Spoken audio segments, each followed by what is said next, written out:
was saying she was talking about she doing too much, and then Ernest was like,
hello, everyone. Welcome to my live. How is everyone doing today? How is everyone doing? I know I wasn't on live yesterday, but excuse me. Let me pull this back some. How's everyone doing today? Hello. Y'all, I had a rough day today. A very rough day. As y'all can see, I had a very rough day today, but how's everyone doing? Thank you all so much for coming over to my live. As you guys come in, please hit the thumbs up button, please, and thank you. So, y'all see my title? It's not the big male. It's not the little male. It's always the big male, baby. So we're gonna be talking about Melanie Sheree today. Also, girl. Now y'all know I do not watch Love and Marriage Huntsville. Y'all know that. But I've been seeing these clips going around about how Kemmiie knew how her son Jalen felt that Maurice was treating him differently from his son Monster. Now y'all know I don't watch Love and Marriage Huntsville. I be over on other content creators live. I do support them. So they had like little clips and stuff like that. I be on Millie Chimes. I be on Jay's block on the rocks with Jay. So they were showing it, so I watched. So Jalen was on there talking about how he didn't feel loved by Maurice, how he feel like that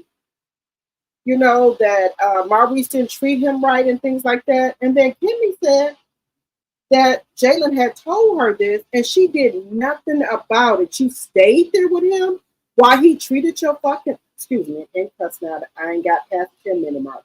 You stayed there while he treated your son like that? Were you that desperate for a man? Baby, there's no way. So Jalen even said that he would tell him to wash dishes and stuff while his son Monster sat there and played video games. He even told Kemmiie about it, and Kemmiie did nothing. What type of mother are you? No, ma'am. No, ma'am. No. But we're going to get into that. Also, we're going to get into, I do got some clips of Melanie when she was at the Wellington's event. They took clips and stuff of her and how she said there will never be another Melanie Sheree baby. She letting you know she's the big male, not the little one, baby. So she letting you know that off the top. So we're going to talk about that. What else we talking about? Y'all know I got to give y'all some Black history facts. We always implement that into my live as well.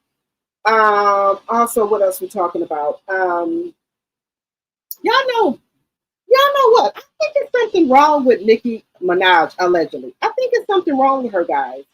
She is picking fights with everybody. Now she was picking a fight with Dez Bryant. For what reason, I don't know. So I don't know if she's losing it, or what have you. He even tried to back away from Nicki Minaj, like he don't want no smoke with her. She kept picking and picking and picking with him, so he had to respond. Now, Nicki, you shouldn't be messing with nobody when you got a petty, you know, you know what I'm talking about, husband that's on the registry list. Just saying, just saying. I don't care how long ago it was. You're supposed to have signs out there in your front yard, and he has to be registered. So you shouldn't be talking to nobody, saying nothing to nobody about nothing, Nicki. Just saying. Just saying, guys. Just saying. So we're gonna be talking about that today. What else we talking about? We're talking about everything, just everything. We're talking about even sex trafficking. I don't know if I can say that, but I'm saying it. Watch your kids. Watch your kids. If your kids are working late, instead of them catching a bus home, you need to go pick up your kids. Okay. When my son was working at Cousins around the corner from my house, he could have walked home. I went and picked up my son. So some of these parents have to quit being so lazy. Go pick up your kids.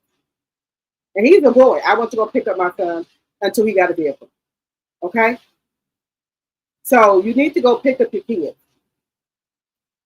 So we're going to talk about that. Also, we're talking about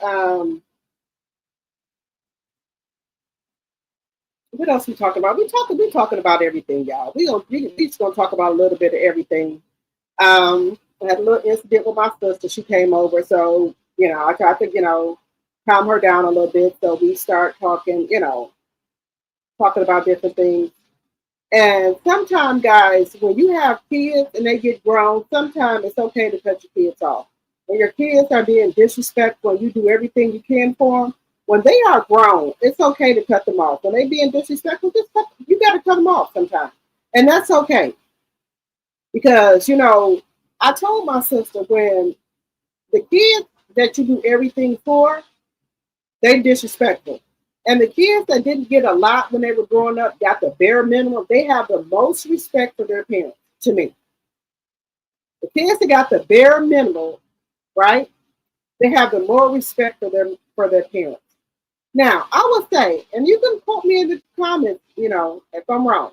And it's not so much of the boys who are disrespectful, it's more of the girls who are disrespectful. It's not a lot of the boys. Let me know in the chat. It's more of the girls who are disrespectful than it are of the boys. So let me know in the chat, guys. Let me know what y'all thinking. And as y'all come in, please hit the thumbs up button, please, and thank you. It's more of the boys who are disrespectful, guys. It's more of the boys who are disrespectful of the girls who are disrespectful to me. So let me know in the chat. It's a lot of the girls who are disrespectful more than the boys. Let me know in the chat. Because I don't have any problem with my boys, but my daughter, mouth almighty, I have a lot of stuff with her, okay? But it's not my boys, it's her. So people, we gotta just cut them off. And when they come to their senses, if they want to come back and apologize, then you come back and apologize. You still got your funky attitude, then that's fine. Then you got some people who think that, oh, I'm going to keep the grandkids away from you. You want to keep the grandkids away? That's fine. That's fine. I don't care. You want to keep the grandkids away? That's fine. I have no problem with that. Then when they come to their senses, then they'll come back. But I've told my sister, I'm not going through that. If people want to keep the grandkids away, that's fine. I'm not going to beg and plead to keep no kids. My kids are grown, except one. If you think by you keeping some grandkids away from me, that's going to hurt me, that's not going to hurt me. I'm sorry. Not going to hurt me. You want to keep the grandkids away, that's fine. That's not going to hurt me. Because a lot of people will try to keep their grandkids away from you to hurt you. That's not going to hurt me. You don't want me to see the grandkids, that's fine.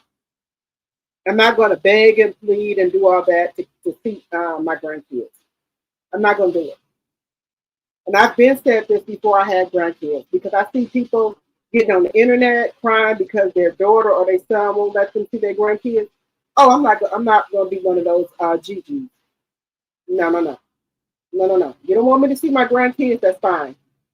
I'm not doing it.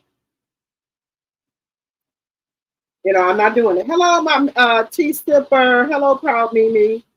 A lot of kids are doing that now, where they're keeping the grandkids away from um, the grandparents to try to hurt them. I'm not going there. I'm no. You don't want me to see the grandkids? That's fine. I'm not going to beg and plead and chase you down to see my grandkids. If you don't want me to see them, that's fine. I'm not going to do it. If you want to be disrespectful to me, get your stuff and be on about your way. Be on about your way. I ain't got time. Take your stuff and go on about your way. I ain't got time. I have no time for it. I'm not going to beg and plead and do all that. I'm not going to do it, y'all. I'm not going to do it. Be on your way. Take your stuff and go. Yes, please hit the like button as you come in, and please, when you come in, please leave a comment. But there's a lot of kids doing that now with the grandparents, where they are trying to use the kids. Well, if you don't do this and that, I'm not going to let you see your grandkids. I don't give a shit. Those are your kids. You don't want me to see them? That's fine. I'm not going to. No, I'm not going to do that, y'all. I'm just not going to do it. No, no, no. I'm not doing it. If you don't want me to see them, that's fine. I'm not going to do all that. No. So me and my sister just had like a little girls, little sister to sister talk or what have you, and we just talked about it. We not look. Your kids are grown. They don't want you to see the grandkids. That's fine. We're not doing that. We're not going to do that. Excuse me if I look a little rough. This is what it is. This is what it is. This is what it is. But I'm not doing it. But y'all, we are at the 10-minute mark. Let me put my banner up here. The Section 107 of the Copyright Act. Fair use, fair use. All things said are alleged in my very own opinion. I do not own the rights to any music or any clips I may show. Fair use, fair use, fair use. Oh, my eyelashes. And y'all, I cannot get my nail done right now. This right here is sore. I don't know what I did to it, but it's really sore. But hopefully I can get it done sometime this week. I didn't hurt my nail, so hopefully I can get it done this week. But how is everyone doing? As you come in, please hit the thumbs up button, please, and thank you. All right, guys, we got the fair use up here. Also, we got the disclaimer up here. I do not own the rights to any clip. All things said on this channel are alleged and in my very own opinion. It's for entertainment purposes only. I do not own the rights. Fair use, fair use, fair use. All right, guys, as you come in, please hit the thumbs up button, please, and thank you. Hello, Linnell.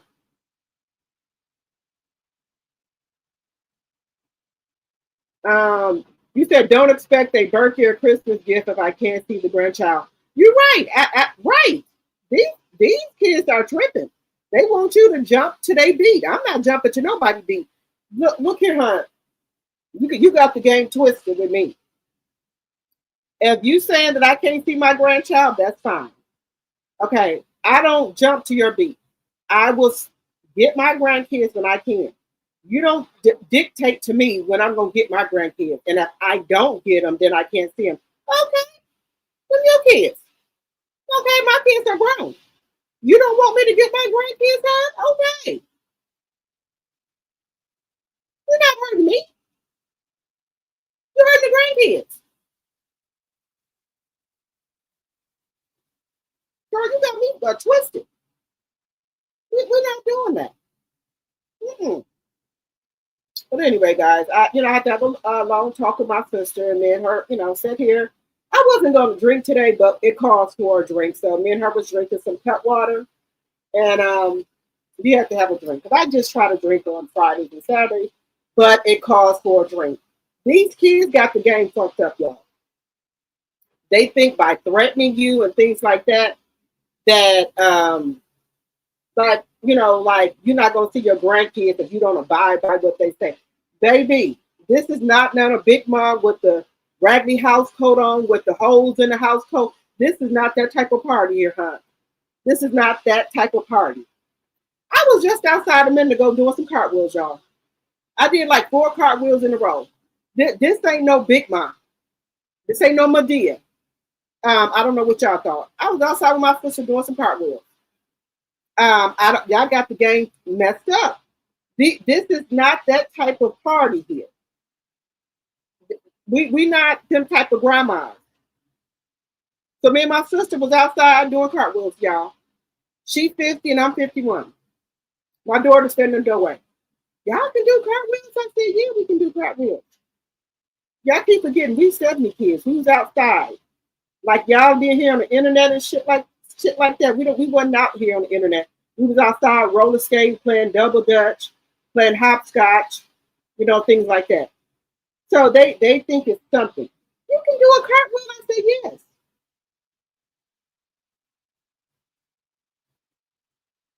Y'all got us messed up. Y'all think we for the crowd? Y'all take the grandkids away from us? No. Mm-mm. My daughter's sitting there amazed. Like when we go skating or something. Now, first, her and my niece couldn't skate. They 15. Well, at the time, they was like 13 and 14. No, 12 and 13. So me and my sister, they got the walkers trying to skate. Me and my sister was going on the skates. How y'all learn how to skate? Again, we were not in the house on the internet. We was outside skating up and down the driveway and up and down the street. We didn't have no electronics. So yes, we know how to skate too. So, and we can play double dutch, we can play jump rope and everything. Hello, Sonia. Hello, Linnell. So they think we these old grandmas that how grandmas used to have the holes in the nightgowns and the house coats and things like that. We not that type of grandma. No, no, no. We not that type of grandma. So my daughter, come on, you can't do no cartwheel. I went right out here on my front line and did 4 cartwheels in a row.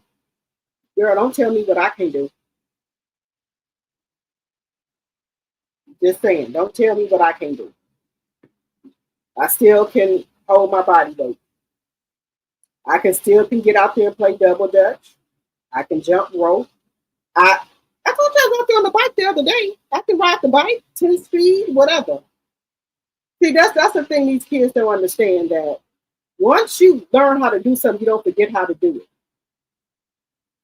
I can ride the bike better than my son and daughter.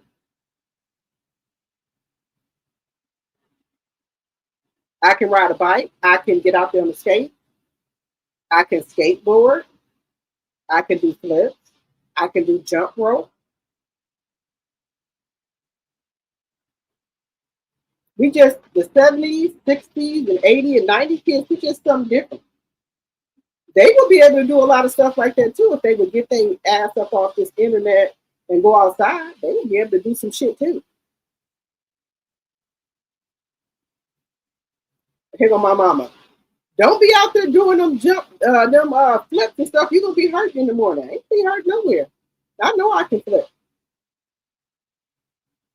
But they thought I couldn't do no flips. Okay. All right, y'all. Welcome, welcome, welcome to my live Drop the T. Make sure y'all follow me on all my platforms, Drop the T. On all platforms, it's Drop the T. All right. And make sure as you come in, please hit the thumbs up button, please. And thank you. And if you guys want to support the channel, everybody know how to support the channel. All right, guys. So let's get into it. So y'all know that Mel had the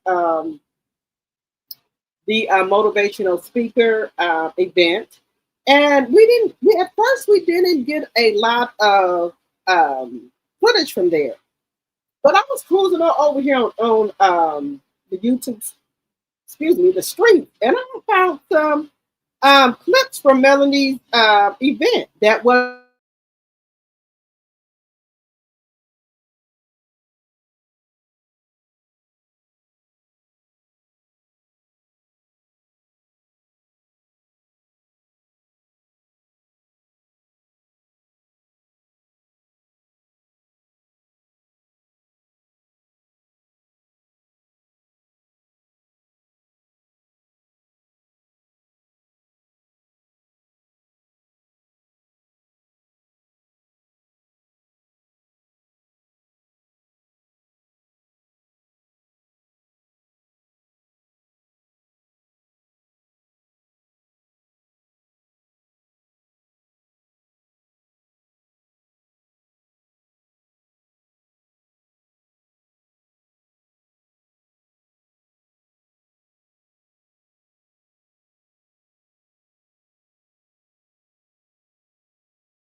Melody let y'all know that money don't move her.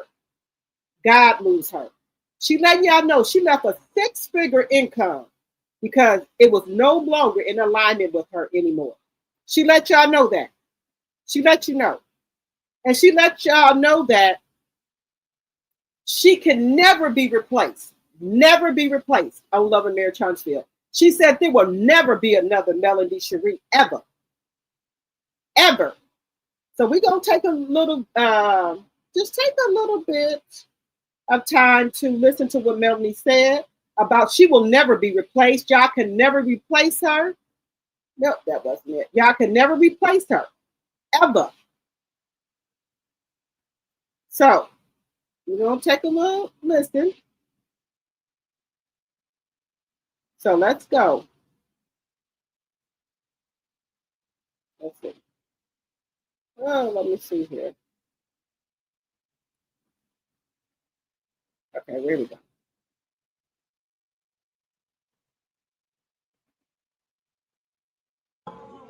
How much more does he have to prove to us for us to trust him? I said, God, I see what you did for me when I wanted to get out of the teaching field, and you allowed me to jump into an industry I knew nothing about. Property preservation, had never heard of it. Now I've created over 1,500 entrepreneurs in property preservation since 2020.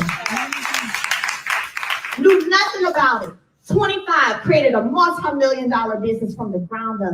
Then, God, you turned around and gave me another opportunity. Then you gave me another opportunity. Then I walked away from everything that I'd known since I was 22. Walked away. Did it seem a little bit? Yeah. A little bit, yeah. But I knew that God had.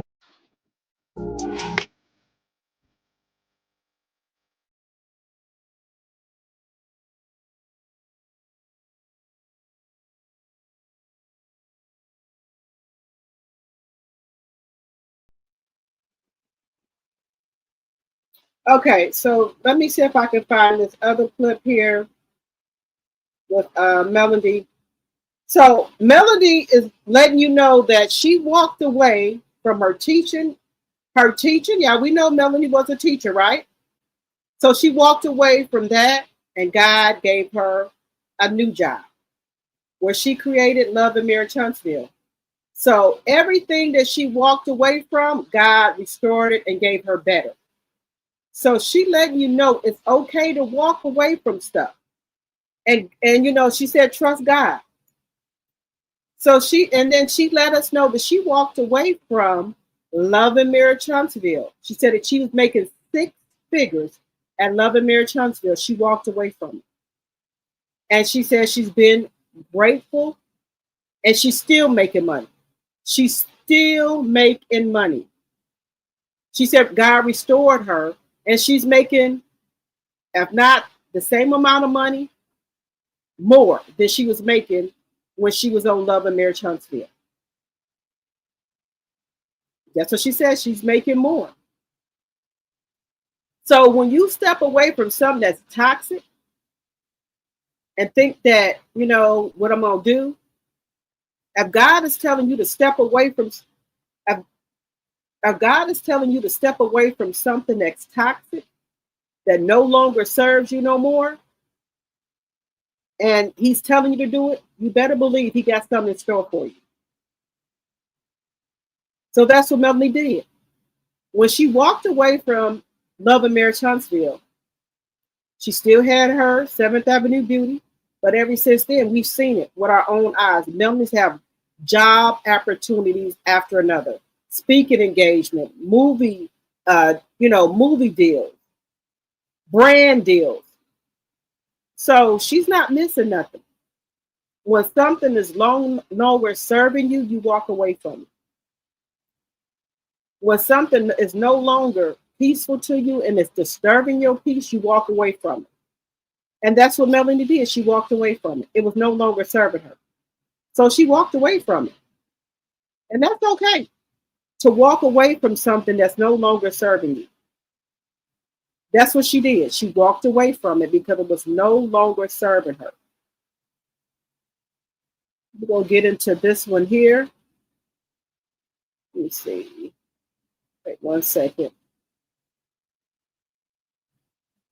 She walked away from it, and that's okay. And you know, Melanie always steps out on faith all the time. When something no longer serves her, she leaves. When something no longer serves her, she leaves. And that's good. A lot of people don't have the faith like Melanie has. You know, the faith to walk away from stuff. A lot of people don't have that. Melanie has it. When something no longer serves her, she walks away from it. A lot of people don't have that. They don't have it. But Melanie has it. Where if something is no longer making sense to her anymore, she walks away from it.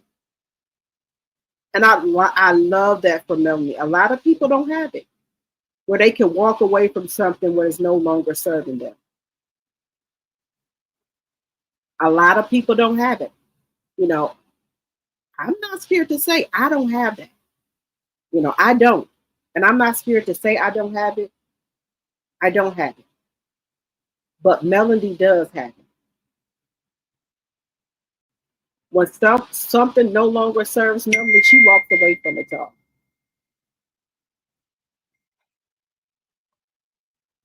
Melanie walks away from it a lot. She walks away from it.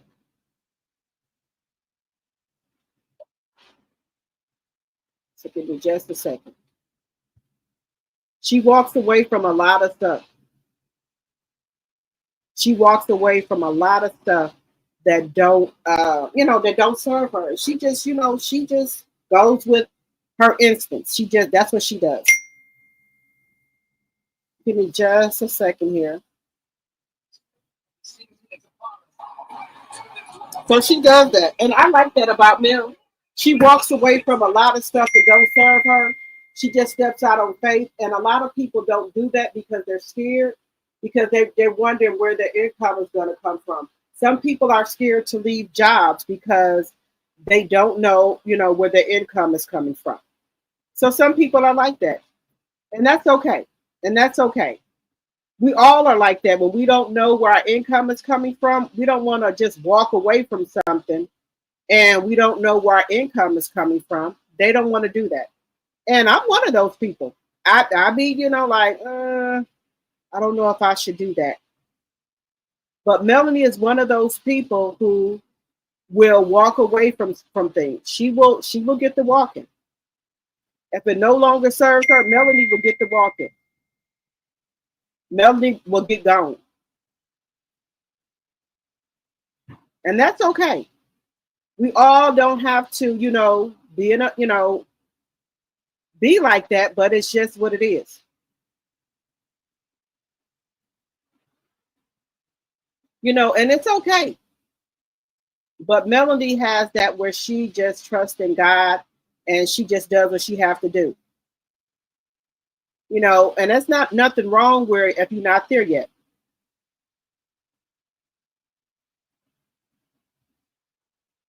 If you're not there, you're just not there yet. And that's okay.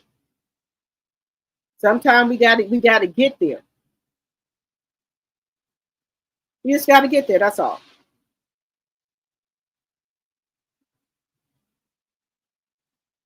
And that's okay. It might take us some people longer than others to get there, but we're gonna get there. We're gonna get there. Okay, we're gonna get there. But it just takes us longer than others to get there. And that's okay.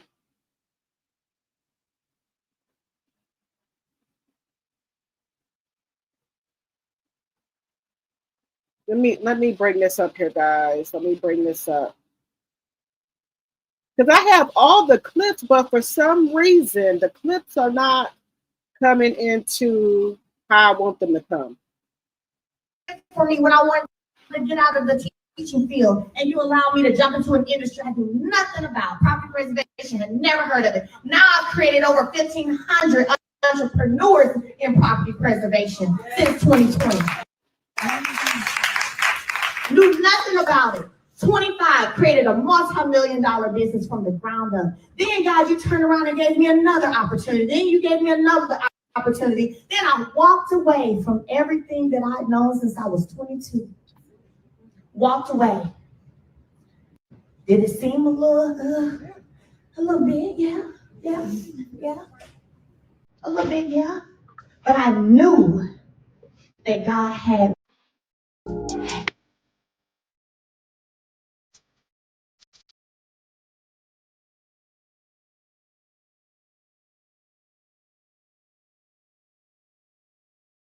I was trying to. For us. Let me stop sharing that one. My clips, for some reason, are not doing what I need them to do.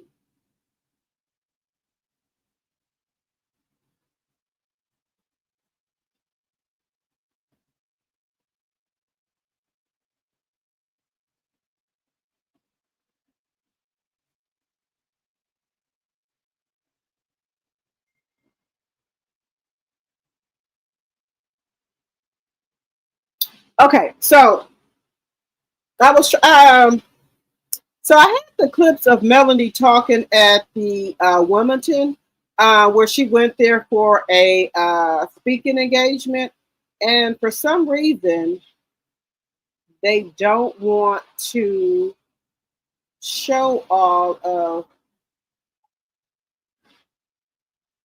They don't want to show all of them for some reason.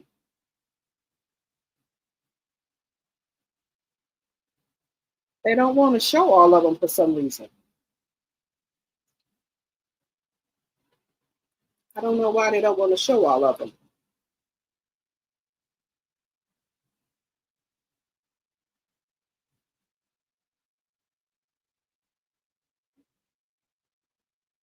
Let me see. I'm trying to see if I can go back and get the other one from the website. I do apologize. Give me 1 second.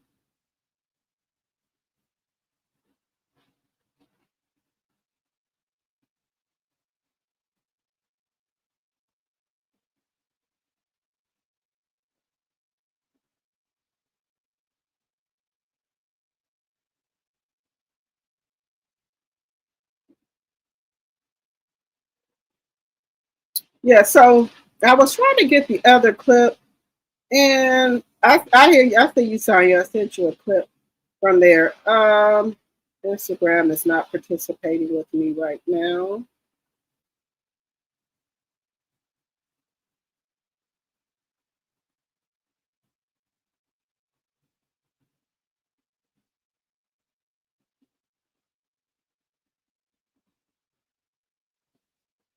Give me 1 second, y'all. Let me see if I can find it.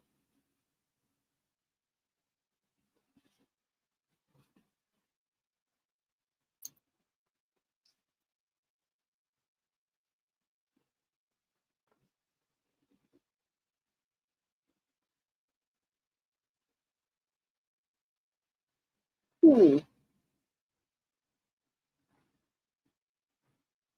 All right, guys. It's not letting me get that other clip, but okay. But anyways, guys, Melanie had a great speech that she was giving, and she talked about how Melanie sees the things that's going on with Love and Marriage Huntsville, right? Even though she don't go looking for it, she's on social media. She knows what's going on. She knows that show is not going anywhere. They try to do things to try to replace Melanie. And like I be on other YouTube channels, trying to support other people. And even though I don't support Love and Marriage Huntsville, they bring it up. Okay. All right. So we've saw things that they're saying on there, things that they're doing, right? They can never replace Melanie. It's not the same vibe, and things that they're trying to do is not working. And people who watched Love and Marriage Huntsville, they say it's not the same without Melanie there. It's not the same. And she's letting them know whatever y'all try to do, y'all still cannot replace me. Even if they bring coleslaw on there, they still cannot replace her. And she's letting it be known. She know they can't replace her. She's letting that be known to everybody. She can't be replaced. So no matter who y'all try to bring on there, whatever y'all try to do, it's not going to replace her. So she's letting it be known. And for somebody to walk away from six figures, you got, she's letting you know that she trusted God and she walked away from it. Because when something is no longer serving you, you walk away from it. And that's what she's saying. The job was no longer serving her. Even though she had created it, it was no longer serving her, and she walked away from it. And y'all know Melody. She doesn't move or do nothing until God tells her to do so. So God told her to walk away from Love and Marriage Huntsville, that he had something bigger and better for her that was in store for her, right? So God is not going to tell you to leave something, to close the door on something, if he ain't going to open up doors for you for something else. And ever since she has closed the door on Love and Marriage Huntsville, he's been opening up other doors for her. Other doors for her, other opportunities for her. Now, she didn't wish bad on Love and Marriage Huntsville. She just said it's not for her no more. Okay? It's not for her no more. The show is toxic. Okay? That's all. She didn't say she wished bad on the show no more. She just said it's not for her anymore. Okay? When Mel was on that show, everything was built around her. Everybody bashing her. Everybody coming for her. So now that she's no longer here, everybody got to work for their paycheck now. Everybody got to tell their real life what's going on in their household. Everybody got to tell what's going on. Even if it's made up storylines about you guys, whatever, you got to come with it. Because she ain't there for y'all to beat up on anymore. Y'all storylines ain't made up around her no more. So everybody got to come with it.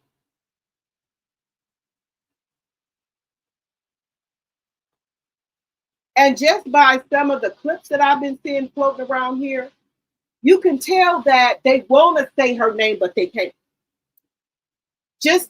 And like I said, I don't watch Love and Marriage Huntsville because y'all know I stand on business with Mel. But just some of the clips or some of the people that I watch to support their channel, they have stuff about it. And you can tell by some of these people that they want to say her name, but they can't. They can't. And now some of these very same people who got to really work for their paycheck now, really work for it, they feeling the heat that they got to come with it. I don't care if it's made up shit, whatever. They got to come with the heat now. And it's not looking so good, guys. It's not looking so well. The ratings are down. Now, the clips that I've been seeing from Hard and Hustle, that's what Love and Marriage Huntsville should have been.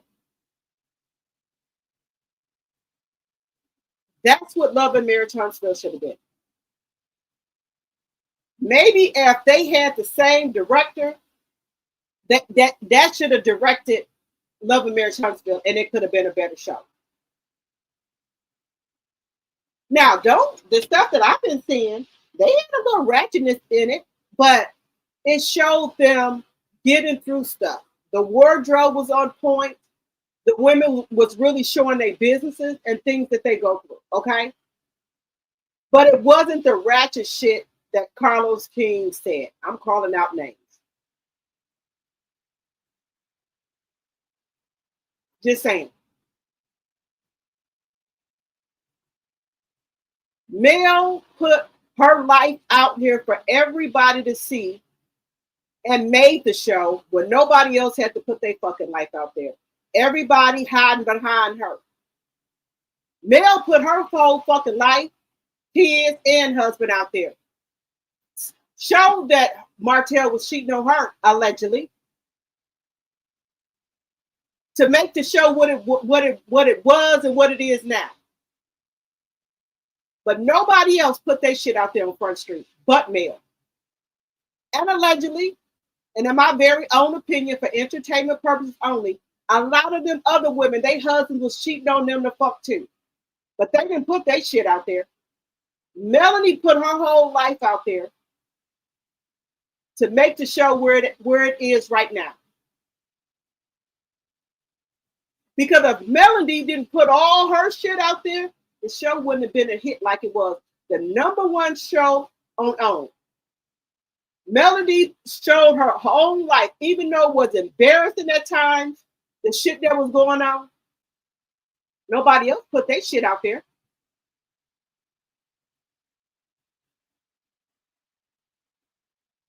Nobody else. The only person that stood up was Melody to make that show what it is.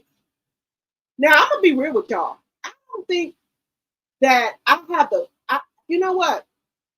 That's why I can relate with Melody so much. I don't think I could have done that.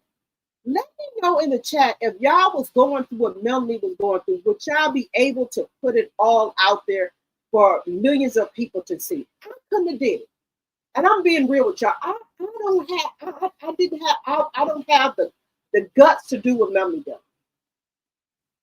And I commend her for doing that. Because that helped a lot of other women.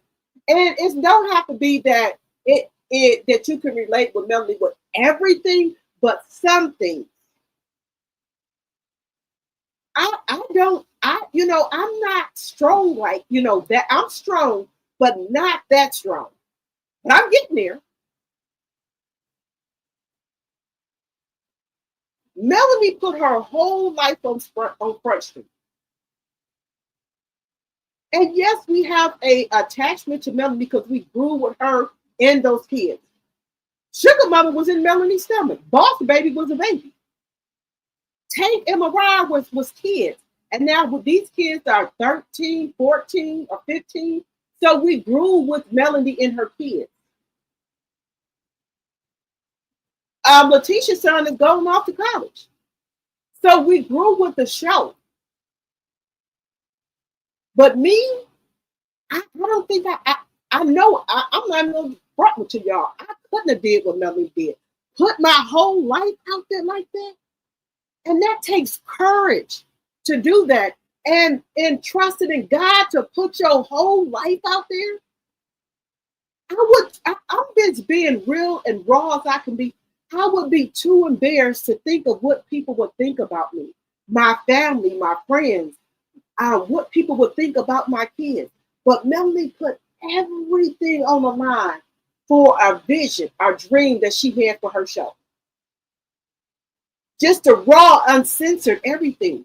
Let me know in the chat, guys, if you were going through a husband that was cheating on you and his mistress, could you have put your whole life with your kids and everything out there like Melanie did? Would you have the courage to do that? Me personally, no, I know I couldn't have done it. But what Melanie did helped a lot of other women. And it doesn't have to necessarily be about cheating. It could be like a numerous of things.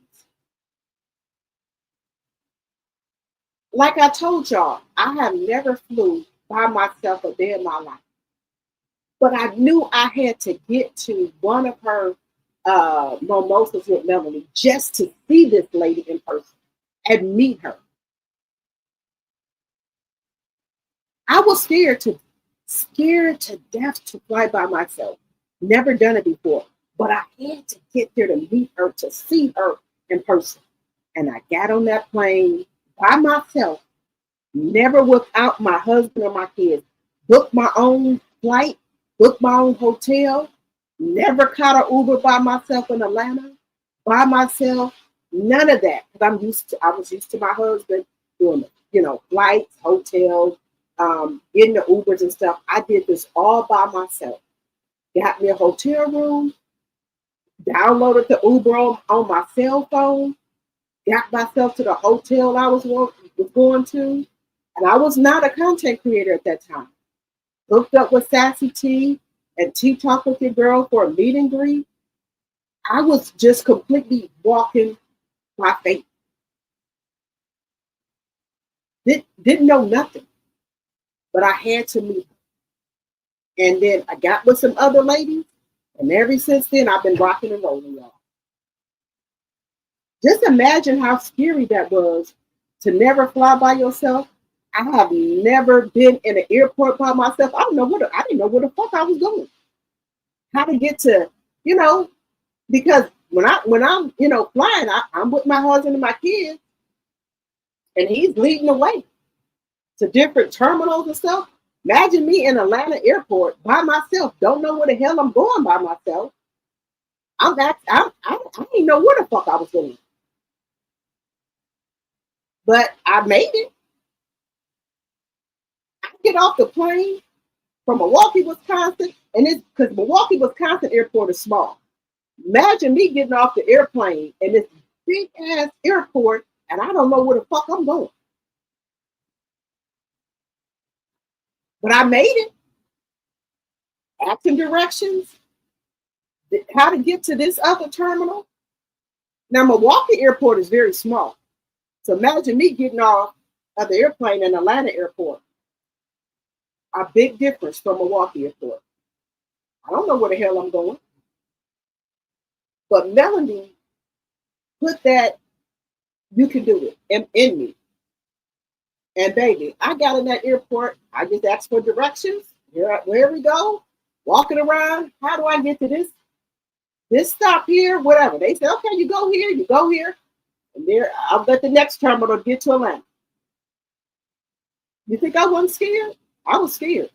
Once I got to Atlanta, okay. Now, where do I go to get the Uber? Got to ask directions again. How do I get to the fucking Uber? I'm on the phone asking people, okay, where do I go to get my Uber? I got to ask directions again. Farm Uber, then go here to get the Uber. Then I already looked at the Black Girl How to Travel by Yourself. Make sure you're looking at the license plates to make sure that you're getting in the right Uber. But before I went anywhere, I looked at the Black Girl How to Travel by Yourself guide. So they said, make sure you get in the right Uber. Look at the license plate number. So yes, I was scared. Then finally, I got to my hotel room, put the do not disturb on the thing, asked for 2 key cards, so they don't know I'm there by myself. So yes, I was scared, but Melanie gave me that. Okay, you can do this. So just by Melanie telling her story on Love and Marriage Huntsville, this little lady in this small little town went to Atlanta to see her and meet her. Just saying. So just even by her talking, just a little piece of information helped me to meet y'all and create my own channel, meet Sassy T, Talk with Your Girl, Sandra P, Sheila, Regina, Lady C, and built a friendship with them. So just by her, just a little piece of information, her talking, the show, helped me to meet these ladies. Remember, Milwaukee is not that small. We got a small airport. Imagine me being in Atlanta in that big ass airport by myself. No kids, no husband, no nothing. I'm by myself. Just saying, y'all. It was a lot for me. But I had to meet Melanie. Just saying, y'all. So it was a lot, but I did it.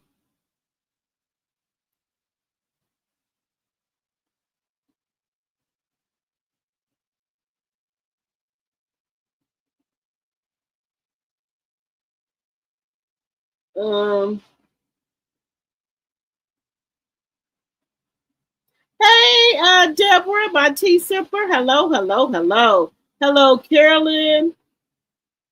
Hello, Sonia. You been lost in the airport before, Proud Mimi? Yes, girl. Let me tell you. I've been in the airport, shit. But I'm good now, baby. I'm good now. I'm good now. I can fly anywhere by myself now. I'm good. Y'all know I've been to Huntsville to see Melody. I've been to Dubai. I've been where else? Where else we went to? Like Thomas, so I'm good now, y'all. Shit, I'm good now. I'm good. Let me see what you're saying, Carolyn. You said drop the T. Yes, I could, and I did, and it made me stronger and better because I knew I had to in order to see how strong I was, and baby never looked back. Yes, girl, let me tell you, y'all need to fly by yourself. If y'all have never flew by yourself, that's one thing y'all need to do. You know, sometimes we have like boyfriends or husbands and stuff that lead the way and book everything and lead everything. Y'all need to go places by yourself and just see if you can do it by yourself. And that's a good feeling to fly by yourself and find your own way through stuff. Now, I've been out of the country by myself, you know, but I met people there, but I found my own way to get there. And that's a good thing to do. Make you know, knowing that you can do it by yourself. That's a good thing to do, guys. Do if you know, do it for yourself. That's a good thing to do. Hello, Laura C, my tea sipper. Hello, hello, hello. You've been lost in the Atlanta airport? Okay. All right. Yes, the Atlanta airport is something different, baby. That airport is something different, baby. It's something different. Huntsville airport is fine. What's the other one? It was another one I've been to. When you have to go to customs and stuff like that, that's a big thing. It's different.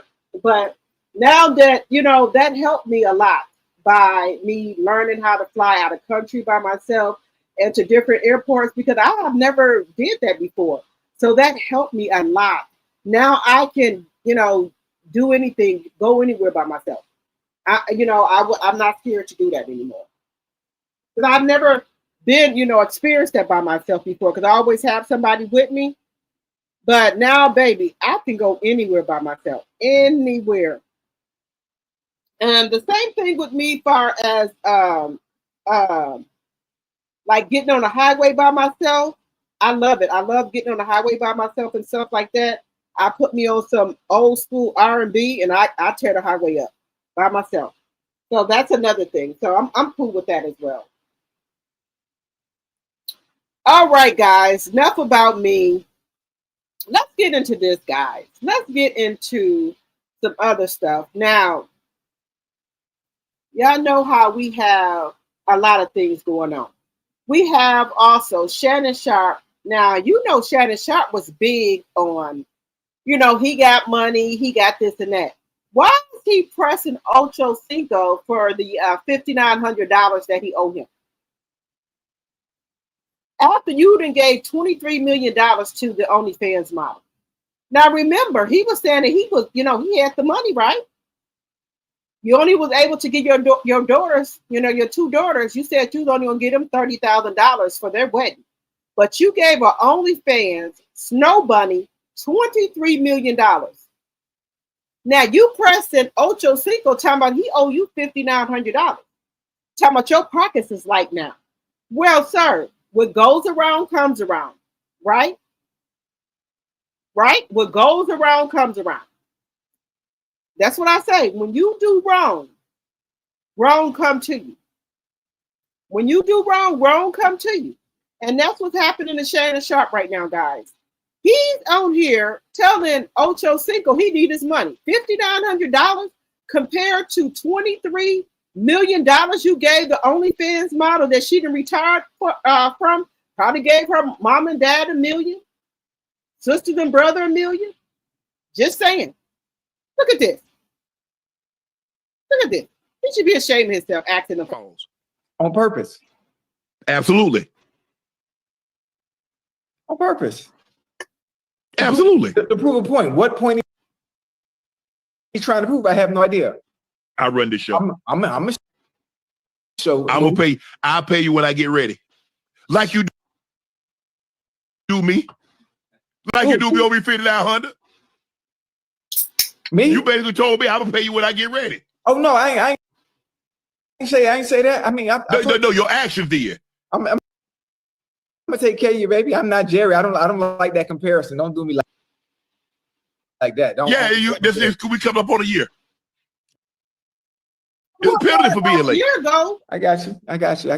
he wasn't worried about it a year ago about the $5,900 until this lawsuit came up, the $23 million lawsuit settlement allegedly that you have to pay. Now you asking him for the $5,900. You weren't worried about it a year ago, but now all of a sudden you need your money. Okay, just saying. One thing about it, right? You know what? I got you. I need to see you got it, but I need to get it. Right. You know, hey, you know, it's light right now, Ocho. We know it's light right now. We know motherfucking well it's like. It's light. We know.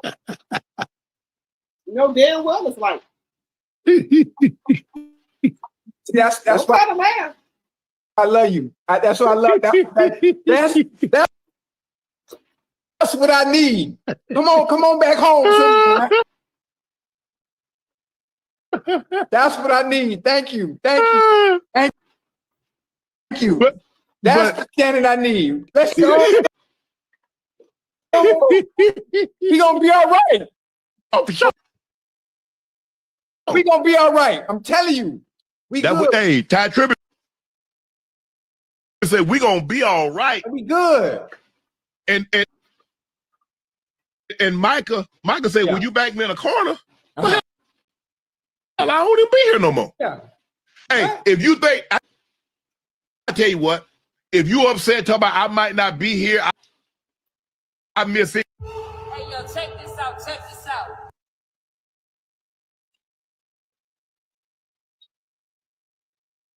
So, do y'all think that it's okay for Shannon Sharpe to ask Ocho Cinco for that $5,900 that he owed? Do y'all think Shannon Sharpe needs the money? Just asking. Just asking for a friend.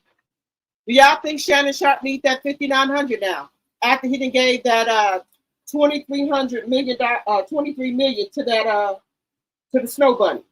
Just asking. You did a $23 million settlement to the Snow Bunny, and you up here asking Ocho Cinco for $5,900. So for a whole year you asking for it. Now you asking for it. Let me know what y'all think in the chat. Do y'all think that's right for him to ask him for that money? Just saying. You ain't been asking for it. But see, this is what happened when people do bad things. I told y'all, you didn't want to give it the right way, so God took it away from you. Just saying. Let me know what y'all think in the chat. So, guys, we're gonna move on, right? We're gonna move on, guys. So I told y'all that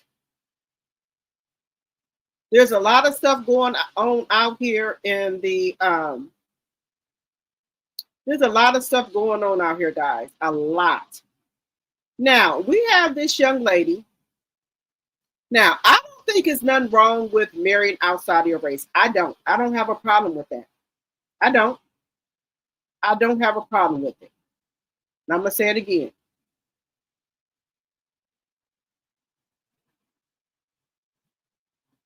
I don't have a problem with it, right? I don't have a problem with people marrying outside your race. You love who you love, okay? But some people have a problem with it, okay? Now, it's very rarely that we get where we get acres of land, right? So this lady called out this woman for marrying a white man after bragging about the 100 acres her black family has. So her grandfather bought 100 acres and it's been passed down from generation to generation, right? But the black girl goes and marries a white man. And people are calling her out.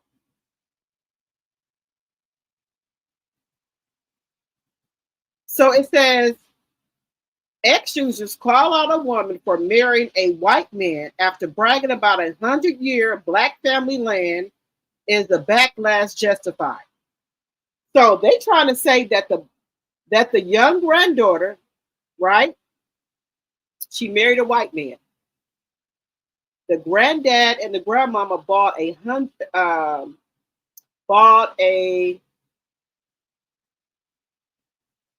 whole bunch of acres of land for the family. It's been passed around for generation to generation.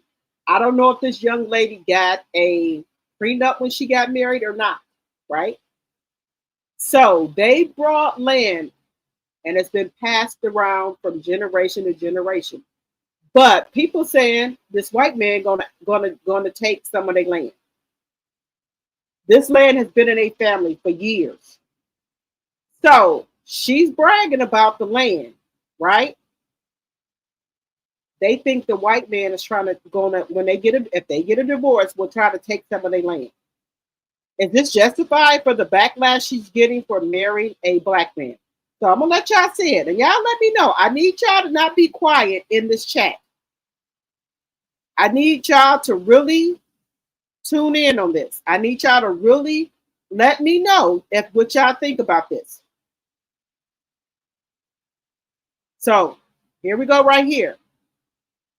I need y'all to let me know.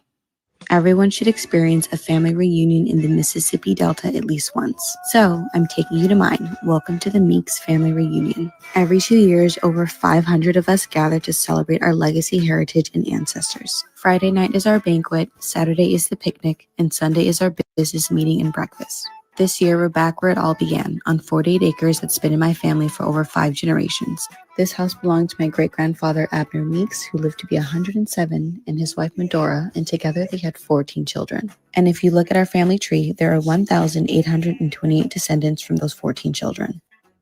Family celebrations have been held on this land for almost 100 years, but the first organized Meeks family reunion happened in 1983. Generations of Black Americana live in these moments, where a great-grandma's cornbread recipe can meet the hands of some of the youngest members of our family for the first time, and the past and future hold hands beneath the Delta sun. It is because of this land that I gravitate towards certain foods, hosting styles, and ultimately the content that I share with you all.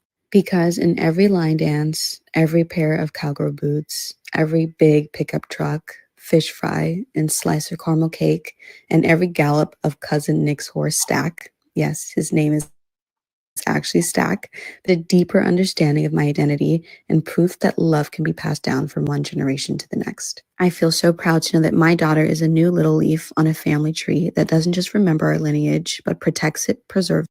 Everyone should experience a family reunion in the Mississippi Delta and ultimately the content that I share with you all. Because in every line dance, every pair of cowgirls. This is her husband. This white man, excuse me, I do apologize. Caucasian man she married. This is her, and this is the Caucasian man she married.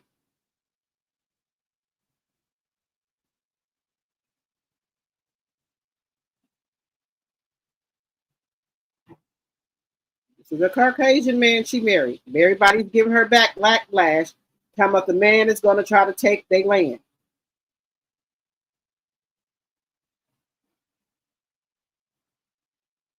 They said all of the beautiful Black history, and this is who she brings to the family reunion.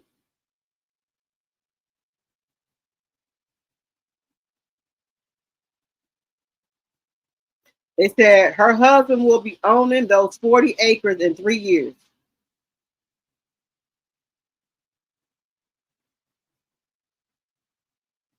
What do y'all think about this, guys?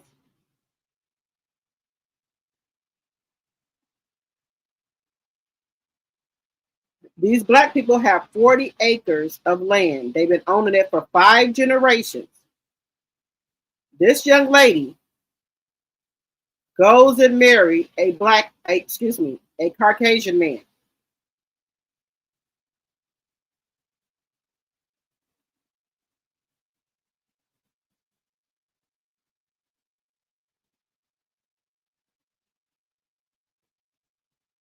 They said she could have kept all of that.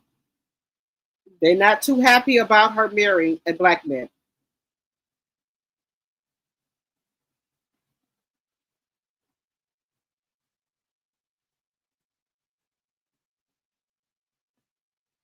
and ultimately the content that I share with you all. Everyone should experience a family reunion in the Mississippi Her Delta at family least. owns 48 acres of land. What do y'all think about this, guys? Her family owns 48 acres of land. Do y'all think that she had a prenup? Because y'all know with the generations that each person, gets some of the land or whatever. Now, should she be ashamed for marrying a white man? Let me know what y'all think in the chat, y'all. Y'all been awfully quiet in the chat. Do y'all think he's that type of man? Let me know in the chat, y'all. Let me know what y'all think. Let me know what y'all think in the chat. Now, look. I don't want to say what I think. I'm just gonna keep that to myself, y'all. I'm gonna keep what I think to myself. But let y'all be okay with y'all son or daughter. I'm gonna keep my thoughts to myself. But I want to know what y'all think about this. Let me know what y'all think about it. I want to hear y'all thoughts and opinions. Okay. I want to hear y'all thoughts and opinions about what y'all think about it. I just want to hear what y'all thoughts and opinions about it. And while we, process this and everything like that, I want to move on to Karruche and Dion Sanders and Tracy. Now, Tracy Edmonds, y'all know Babyface's ex-wife, was dating Dion Sanders for 10 years, right? Now, how do y'all define friend? How do y'all define friend? Now, it's been a big thing in the news. We know Dion Sanders had bladder cancer. He had his bladder taken out, and they are rebuilding his bladder with his intestines. And Karruche was there with him.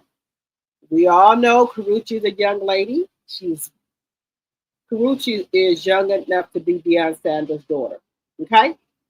I don't know what it is with these young ladies, guys, who go after these young men. I mean, these older men. What are you going to do for them? I'm just saying personally. What is it that you're going to do? Now, it's been said that Karruche and Tracy Edmonds were friends. They said, Tracy Edmonds, she produced movies and things like that. She got Karruche movie deals and things like that. They were friends. They in pictures together. Tracy asked Karruche, was she dating Deion? Karruche flat out told her no. She lied in her face. I don't think that was good right there. Right?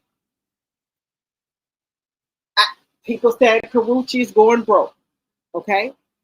I don't know how true that is. Allegedly. Everything on this channel is alleged. My thing is this right here. Loyalty is everything to me. Loyalty, respect, morals, and integrity. Okay? I don't care about the money, the fame, or anything. I like loyalty, respect, and morality, and integrity. Okay? Tracy asked Karruche, was she dating Deion Sanders? She looked right in that lady's face and told her no. But then we see Karruche at the hospital with Deion Sanders holding his hand while he's going into the operating room, talking to reporters and everything. So if you're not dating him, what are you? What the fuck are you? Just saying. What is it? That's what I'm saying. People will laugh in your face and backstab you in your face, in your back. Laugh in your face and backstab you. To me, look, I don't care about no money. I care about loyalty, respect, and morals and values. I'm not going to do that to nobody. I don't care if the fuck I am going broke. If a woman gave me a job or opportunity, I'm not gonna go behind her back and date her ex. You know what? This generation right now is so messed up. It is not even funny. They don't care about integrity, morals, and things like that. And for myself, I'm a person. I like fitted clothes, but I find myself lately like wearing a lot of loose clothes, like the big the pants, like the gacho pants and stuff like that. I don't know. I'm just changing my dressing style because I don't want to attract, the wrong people. I'm starting to wear like kind of looser clothes and stuff like that. Because you attract the wrong. I don't want to attract the wrong people. I wear some tight stuff, but not too tight. That's just my thing that I'm doing. I'm just, living by my own word. Because you know how women have on they have dress now. I don't know what you're looking for. You got on tennis skirts, bubble skirts with no underwear under. And then when somebody says something to you, you get upset.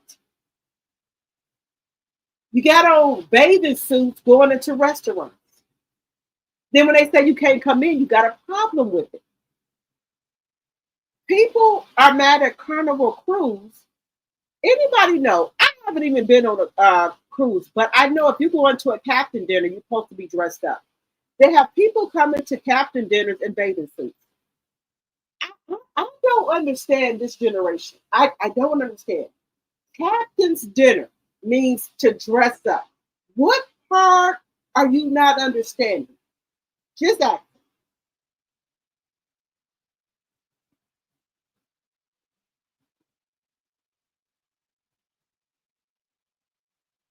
I'm just acting. What part of this is we not understanding, guys? Help me to help you.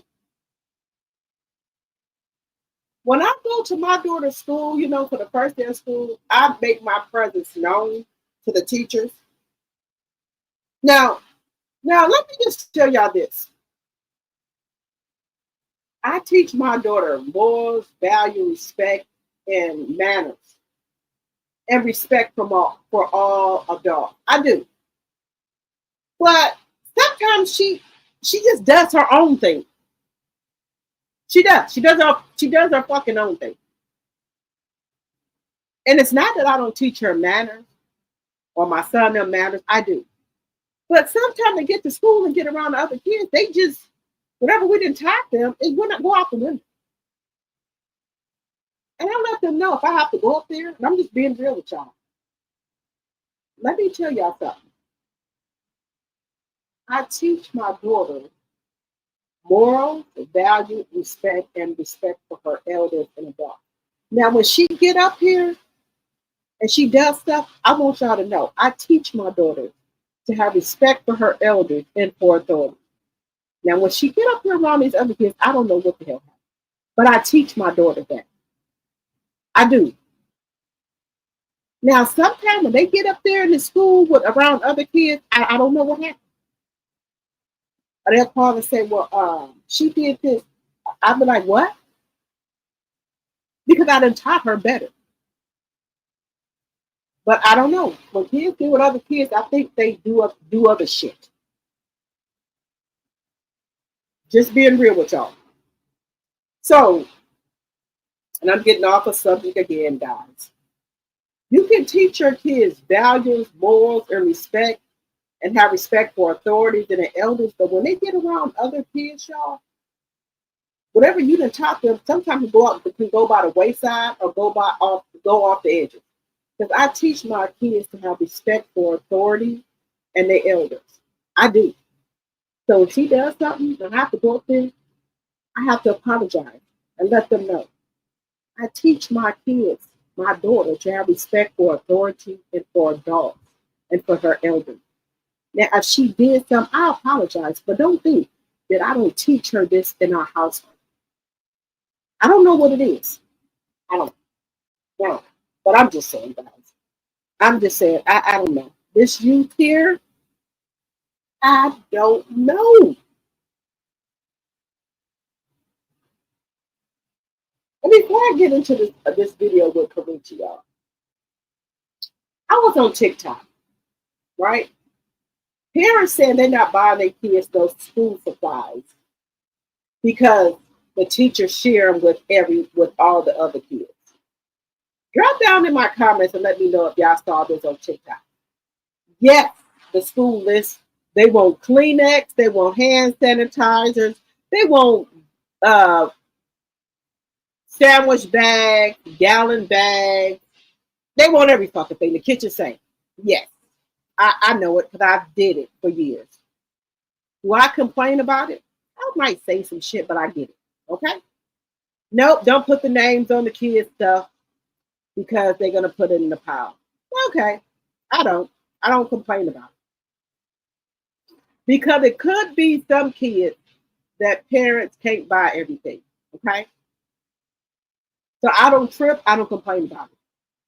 I get it, and that's it. Okay? Because I would want to be that parent one day if I don't have where I can't get everything on my kids' list. So I get everything on that list because what if one day I'm that parent that can't get everything on the list, and even though those other parents got on everything on that list, it's helping my child. But you got these parents on these TikToks saying, "I'm not buying nothing." Man, what if one day you're not able to buy everything on the list, and those other parents buy everything on that list for your kids to have Kleenex, hand sanitizer, or the plastic bags that they need? So why would you get on this fucking TikTok and complain about $1.25 that you can go to the dollar store and get the gallon bag, pencils, and stuff? So why are you tripping? You get your nails done, your hair done, you go out to the club and buy drinks. So why are you getting on this here fucking TikTok complaining about school supplies? Why? I don't complain about stuff. If I can buy extra, I do. I don't discriminate. I go to Walmart. I don't shop at Target no more. The dollar store and get what I can get. The other store, I get what I can get. If I can get extra, I do, and I send it with my kids. So if another parent is not able to get everything, I send extra. It ain't not. Some of the stuff is 50 cents. Some erasers are 25 cents. Some are $1. And you can go to $1.25 Family Dollar, and they got stuff for $1.25. Kleenex,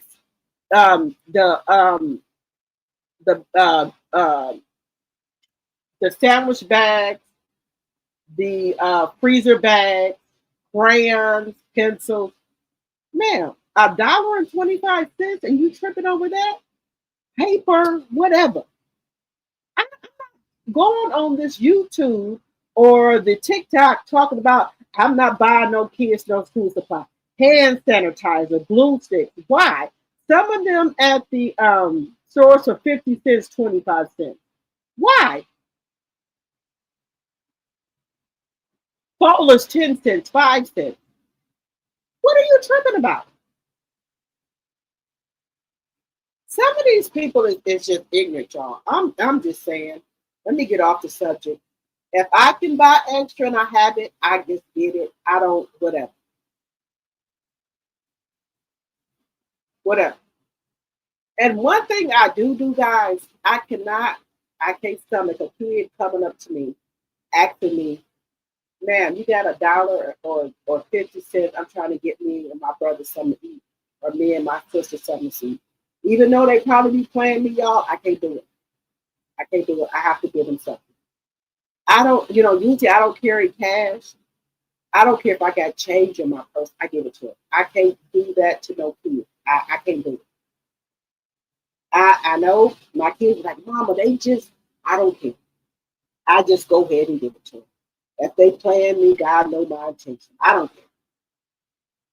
Grown people, I might be sometimes weary, but I still give it to grown people. But a kid coming up to me saying they need food for him and their brother or their sister, baby, I will give it to them. I don't care. But if I got, sometimes I have dollars in my purse, but usually sometimes I don't. But this one time I had like $5 in my purse. I gave it to that little boy. He said him and his sister needed soup for me. I cannot do that to no kid. I can't do it. He probably was playing. He probably wanted to go get some candy or something. I didn't care. But when a kid tell me they hungry, I can't do it, y'all. I have to give them something. When they say they need some food for him and their brother or sister, I have to give it to them. I do. And my kids always said, Mama, you getting played. I don't care. Just the word me and my sister or me and my brother trying to get some food, that just does something to my heart. So I go ahead and give it to them. I don't care. My kids always said I'm getting played. I don't care. God knows my heart. But y'all, getting onto it, I'm off subject again, guys. But get into this. Do you think Karruche is wrong for dating Dion Sanders if she was friends with Tracy Edmonds? Yeah, I think she's wrong. Now me, yes, I'm going to give you my opinion. Yes, she's wrong. This woman that gave you job opportunities, put you in movies, and you go and date her ex that she was dating for 10 years? Deion Sanders is old enough to be your dad. Is it just, y'all, is it just we desperate for money that we have to date somebody that's old enough to be our mother or father? I'm just not that that desperate for that. What is it? Help me. What is it? If he dated Tracy Edmonds for 10 years and didn't marry her, they were engaged, but he didn't marry her. You think he's gonna marry you? And the word is that they took his bladder out, right? For their cancer. He took his sperm and put it in the sperm bank. They said in case Karruche wanted kids because she don't have any kids. So you and Karruche planning on having kids, and you was dating Tracy Edmonds for 10 years, and y'all didn't get married and have no kids. You got grandkids. So you gonna have a baby with Karruche? Because why would they take your sperm and put it in a sperm bank, sir? I can't make this shit up, y'all. Hollywood is dangerous, baby. That's why Denzel Washington say they don't fuck with Hollywood. They do their job, they go home and deal with the people that they've been friends with for years. They don't fuck with Hollywood. Him and his wife, all that, they don't fuck with Hollywood. They'll do his work and go home. They got friends at home. Because why would Deion Sanders put his sperm in a sperm bank? Deion Sanders got grandkids. So he said he put his sperm in a sperm bank because they took out his bladder. Because Karruche don't have kids. Karruche is your daughter-in-law, sir. Deandra, the one that just had a baby by Jackie. You got a grandson, sir. Why would you want to even say that when, because Karruche don't have kids? So you thinking about having a baby with Karruche the same age as your daughter? Let's get into it, guys. Let's get into it. I can't make this stuff up. I don't know. I don't know. Do these men be going through midlife crisis, or I don't know? Y'all let me know. Do these men be going through fucking midlife crisis? Deion Sanders, you old enough to be this girl daddy. Y'all just let me know. I don't know. I do not know what these men be going through, but Karruche, really? And this woman gave you a fucking job, and this is what you do to her? Let's get into it. And let me tell y'all something. I'm just going to tell y'all this, allegedly for entertainment purposes only. I'm so fucking sick of Claudia Claudia trying to say, oh, this and that.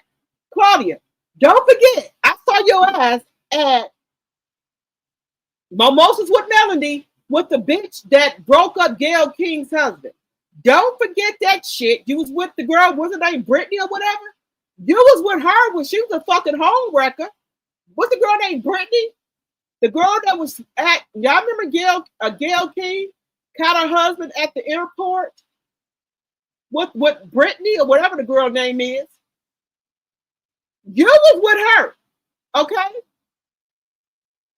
You knew that Gayle was married to that man that your friend was with. So don't. I hate when Claudia do this. Did you check your friend about that, Claudia? So don't get it twisted, Claudia. You ain't no say neither. You hang out with home wreckers too. And this is not allegedly. I saw you. I saw the girl there, and you was there. You brought her as your +1. Y'all remember Gayle and her husband? That Gayle, her husband was at the airport. Caught her husband at the airport with that woman. Claudia was there with her. So don't get it twisted like Claudia this goody two-shoe. Just saying. I'm just letting y'all listen to this commentary. But Claudia, bitch, don't play. Claudia. Because you was there with that bitch that broke up Gayle King's husband and her. So don't, let me just go on about my business here. Let me go. Let me just a second.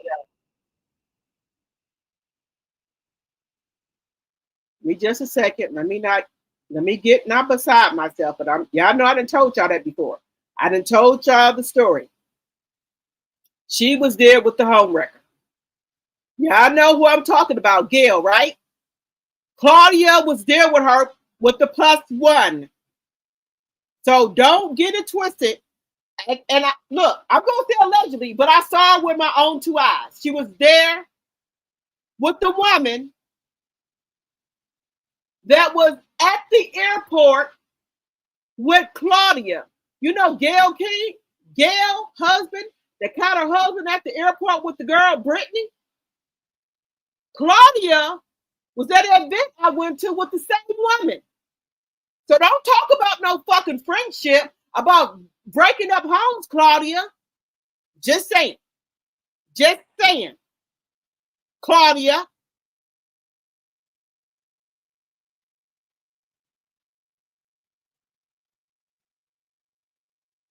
Just saying. I was surprised by it.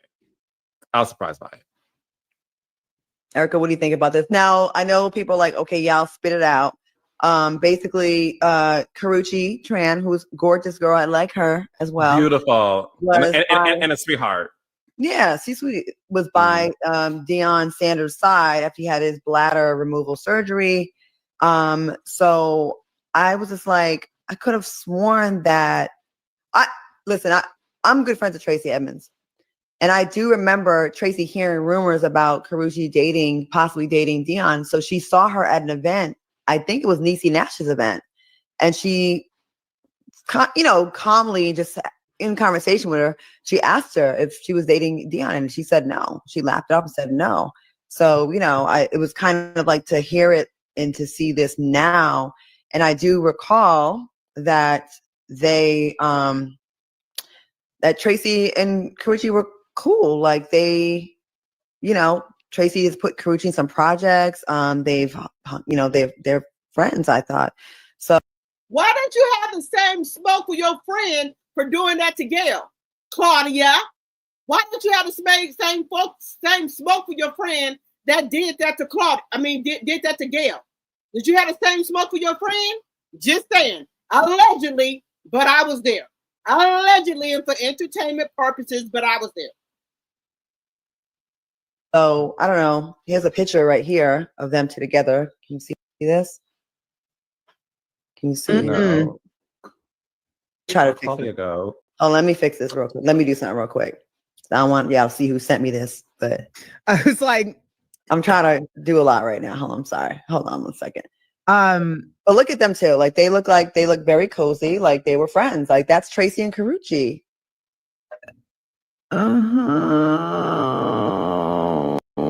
Claudia, I can see the picture of it. Claudia. So I mean, here's my. Are you sure you saw it? Do you see it? Okay, so listen, I want to be very careful here because I had the honor and the privilege of hanging out with Tracy for your birthday weekend. She is a beautiful woman inside and out. I'm curious if there's could be any other explanation that might not feel. Was there any explanation for Claudia being there with Gayle King's side piece? I want to know that. How about that? Was there any explanation for Claudia being there with Gayle King's side piece? You know Gayle King, the one that came on TikTok that was saying that her husband was having an affair. Was there any reason that Claudia was there with the side piece at the event as her plus one? Just want to know. Just want to know. As much of a betrayal. Are you running your mouth about Karruche? So is there any reason why you was there with the woman that was pictured in the airport with Gayle King's husband? Do you have anything to tell us about why you brought her as a plus one to the event, Claudia? Just want to know. Oh, I was surprised by it. Erica, what do you think about this? Now, I know people are like, okay, y'all spit it out. Basically, Karruche Tran, who's a gorgeous girl, I like her as well. Beautiful. And a sweetheart. Yeah, C-Sweet was by Dion Sanders' side after he had his bladder removal surgery.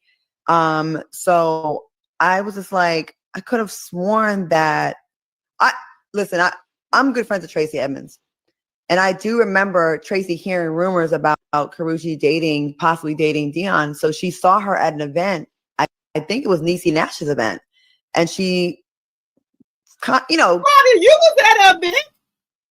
Talk about your friend that you brought as a plus one to a event, the side piece. Talk about that, Claudia. Calmly, just in conversation with her, she asked her if she was dating Deion, and she said no. She laughed it off and said no. So, it was kind of like to hear it and to see this now. And I do recall that that Tracy and Karruche were cool. Like they, Tracy has put Karruche in some projects. They're friends, I thought. So I don't know. Here's a picture right here of them two together. Can you see this? Can you see? No. Try to fix it. Go. Oh, let me fix this real quick. Let me do something real quick. I don't want y'all to see who sent me this, but I was like, I'm trying to do a lot right now. Hold on, I'm sorry. Hold on 1 second. But look at them too. Like they look very cozy, like they were friends. Like that's Tracy and Karruche.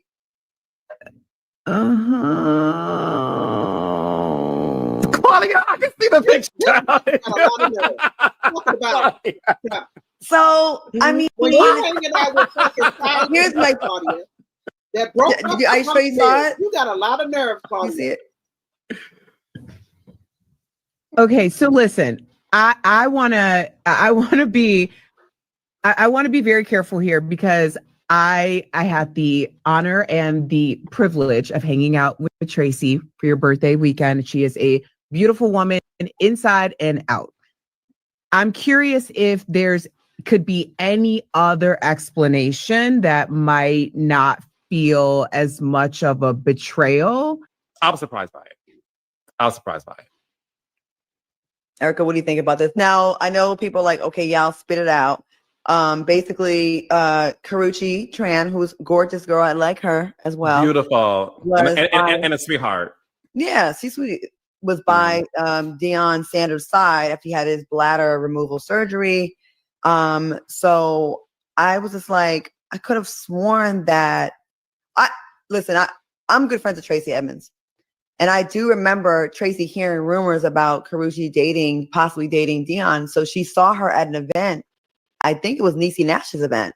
And she, calmly, just in conversation with her, she asked her if she was dating Deion. And she said no. She laughed it off and said no. So, it was kind of like to hear it and to see this now. And I do recall that that Tracy and Karruche were cool. Like Tracy has put Karruche in some projects. They're friends, I thought. So I don't know. Here's a picture right here of them two together. Can you see this? Can you see? No. Try to fix it. Oh, let me fix this real quick. Let me do something real quick. I don't want I'll see who sent me this, but I was like, I'm trying to do a lot right now. I'm sorry. Hold on 1 second. But look at them too. Like they look very cozy. Like they were friends. Like that's Tracy and Karruche.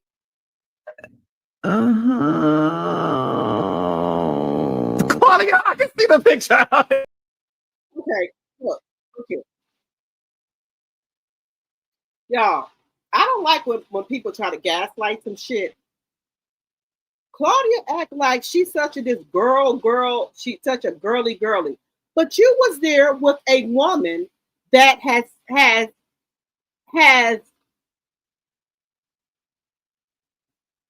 my whole thing is this with Claudia, y'all. You was there with the woman who had broke up Gayle King's marriage. Your friend who had broke up Gayle King's marriage. You brought her as a +1 to an event. I was there, I saw you. She sat at the table with you. She was your +1. So what the fuck is you talking about, Claudia? What the fuck is you talking about? Now, I don't want to have to put up pictures, Claudia, and show that you was at the table. She was your +1. I don't want to do that. I don't want to do that. Don't want to have to go back and get those pictures. But you was there, Claudia, with the woman. But you talking about a girl's girl. You're not a girl's girl because your friend is a fucking hoe. Okay? She was fucking with a married man, Claudia. And I know you know. In my personal opinion, allegedly, I'm just going to put allegedly. Okay?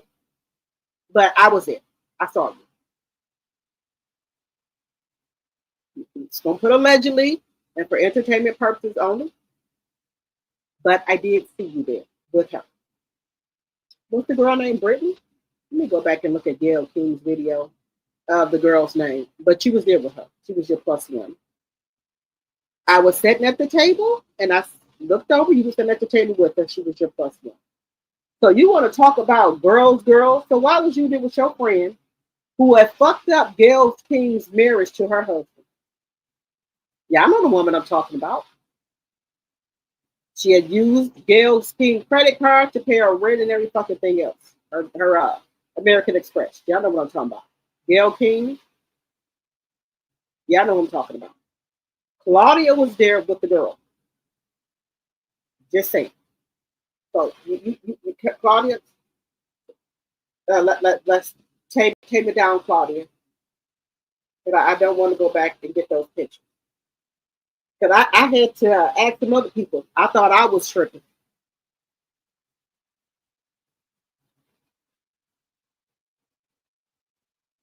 I thought I was tripping when I saw Claudia there with lady. I had to get a close up. I thought I was tripping. Just saying. Just saying, y'all. Let me handle myself down. But Claudia, you don't have a leg to stand on. So you shouldn't be talking about, My thing is, like I said, Karruche is wrong. But Claudia, you're the wrong woman that should be talking about any damn thing, in my personal opinion. Because I have pictures to show that young lady was there. And she was your +1. Just saying. And there's other people that saw you there with the +1. The woman that fucked up Gayle King's marriage, that was fucking her husband, and you was there with her.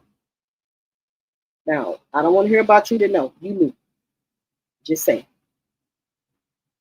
Just saying. Just saying. Just saying, y'all. I'm just telling y'all the truth. I have pictures to prove that lady, her name Brittany, was there at an event, and she was Claudia's +1. Just saying.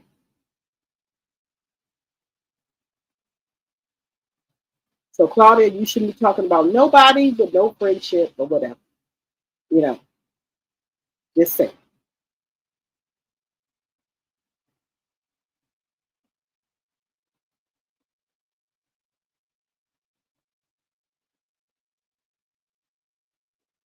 Just saying. Just don't put it out there. Just saying. Now, you have pictures show that woman was over there at the table with you, and she was your +1. Just saying. If I was there at the event, and I had to make sure I was seeing what I was seeing. Just saying. Claudia was there with that lady that fucked up Gayle King's marriage. The woman, Brittany, whatever her fucking name is, the home wrecker. Just saying. So you shouldn't be, you don't have a fucking room to stand on, Claudia. Just saying. Just saying, y'all. How you gonna call the kettle black and you socializing with a lady that broke up Gayle King's marriage? You was there with that +1.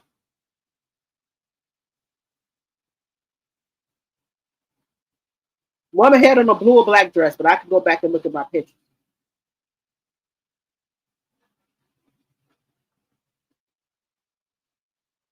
Now, I told y'all this before.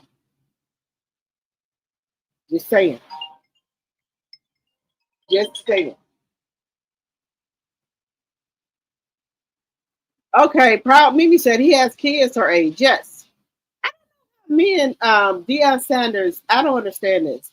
Why would you want to? I don't know. Why would they want to go with women that they got kids their age? That's just sickening to me.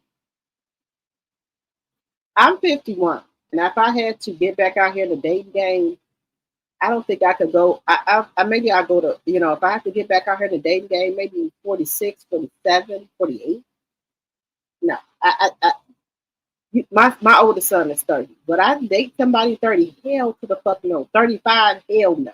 Not even nobody fucking 40. Just saying. Just saying, y'all. As y'all come in, please hit the thumbs up button. If you're new to my channel, I would love to have you as a subby. All right, guys. I'm just kicking y'all some real shit that I just, I don't talk about none that I don't preach for my own self. I'm just telling y'all some, just some real shit, y'all. Just some real shit. That's all. That's all. Now, y'all know that the Simpsons predict a lot of stuff, guys. Y'all know that. The flooding and stuff that happened in Texas, the Simpsons had already predicted that. I don't know if this man goes, I don't know if this, whoever writes the stuff for the Simpsons, I don't know if this man has some type of psychic ability or whatever. But he can, the stuff that happens, guys, the Simpsons already been there, predicted it. And people think that's weird. I think it's weird for myself. I think it's really weird that they're already going to predict it, and then it ends up coming to fruition later on. I don't know how they do that, guys. I don't know. I don't know if some people have a time, I don't know. The Simpsons for years have been predicting stuff. I don't know. Y'all let me know what y'all think. But everything they say will happen. Y'all let me know what y'all think. The Simpsons, they have a, not everything, but mostly of what they predict happens, guys. So we're just going to take a look. That Barack Obama returns to presidency in August 2025. Chaos unfolds in America after a dramatic downfall of President Trump. People came to see who's next. Suddenly, people turn their heads. A familiar figure steps forward at the White House. It's Barack Obama. Crowd gathers as he takes the presidential oath once again. Cheers erupt across the country. Citizens say, America is back in safe hands. Soon the economy begins to rise. Jobs return. Food prices drop. Rent becomes affordable. And stores are full. The news flashes. America sets record-breaking growth. Lisa whispers, maybe this was the leader we needed all along. Simpsons predicted that Barack Obama returns to presidency in August 2025. Chaos unfolds in America after a dramatic downfall of President Trump. People came to see who's next. Suddenly, people turn their heads. A familiar figure steps forward at the White House. It's Barack Obama. Crowd gathers as he takes the presidential oath once again. Cheers erupt across the country. Citizens say, America is back in safe hands. Soon the economy begins to rise. Jobs return. Food prices drop. Rent becomes affordable. And stores are full. The news flashes. America sets record-breaking growth. Lisa whispers, maybe this was the leader we needed all along.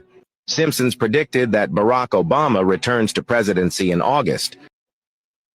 Now, I don't know, guys. There's a lot of stuff that's going on with the presidency. People said that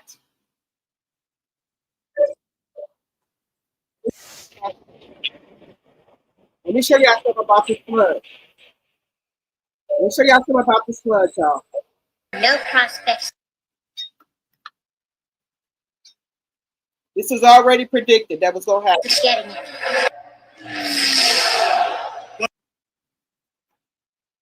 What is it? What is it? We'll never know. Don't worry, kids. The government will help. The government cannot help itself,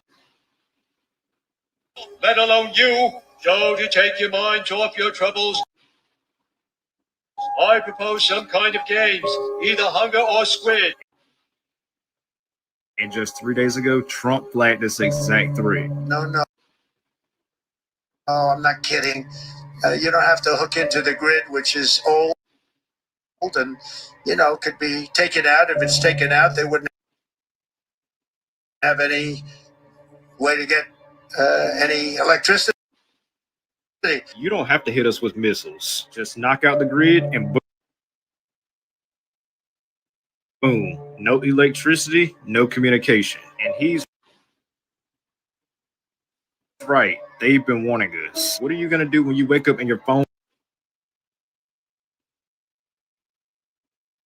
doesn't work? No texts, no calls, no news. And the government, they can't help themselves, let alone you. The only source of power left is the sun. That's why everyone in my family now has one of these, the strongest solar power bank on the market. Charges with sunlight, wireless charging, built-in cords, USB, USB-C, emergency flashlight, and is waterproof, dustproof, and shockproof. It's like your lifeline in one compact device. With the way these floods and outages are happening back to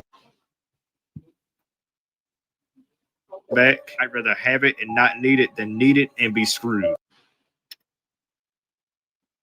But here's the problem. These keep going viral and sell out like crazy. If you see the link in this video, that means they just restock. If you don't, you might already be too late. The Simpsons predicted the Texas floods, and now their latest prediction is seriously disturbing. Just listen to this. Great blackout. We had no power and no prospects of getting it.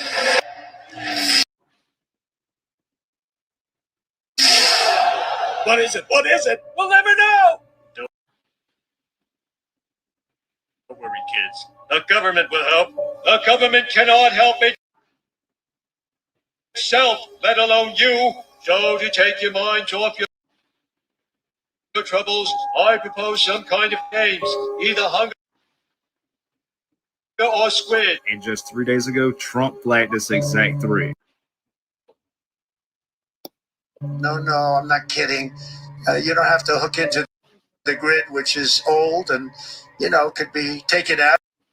If it's taken out, they wouldn't have any way to get any electricity. You don't have to hit us with missiles. Just knock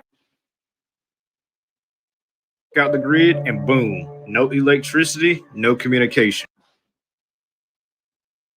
And he's right. They've been warning us. What are you going to do when you wake up and your phone doesn't work? No texts, no calls, no news. And the government, they can't help themselves, let alone you. The only source of power left is the sun. That's why everyone.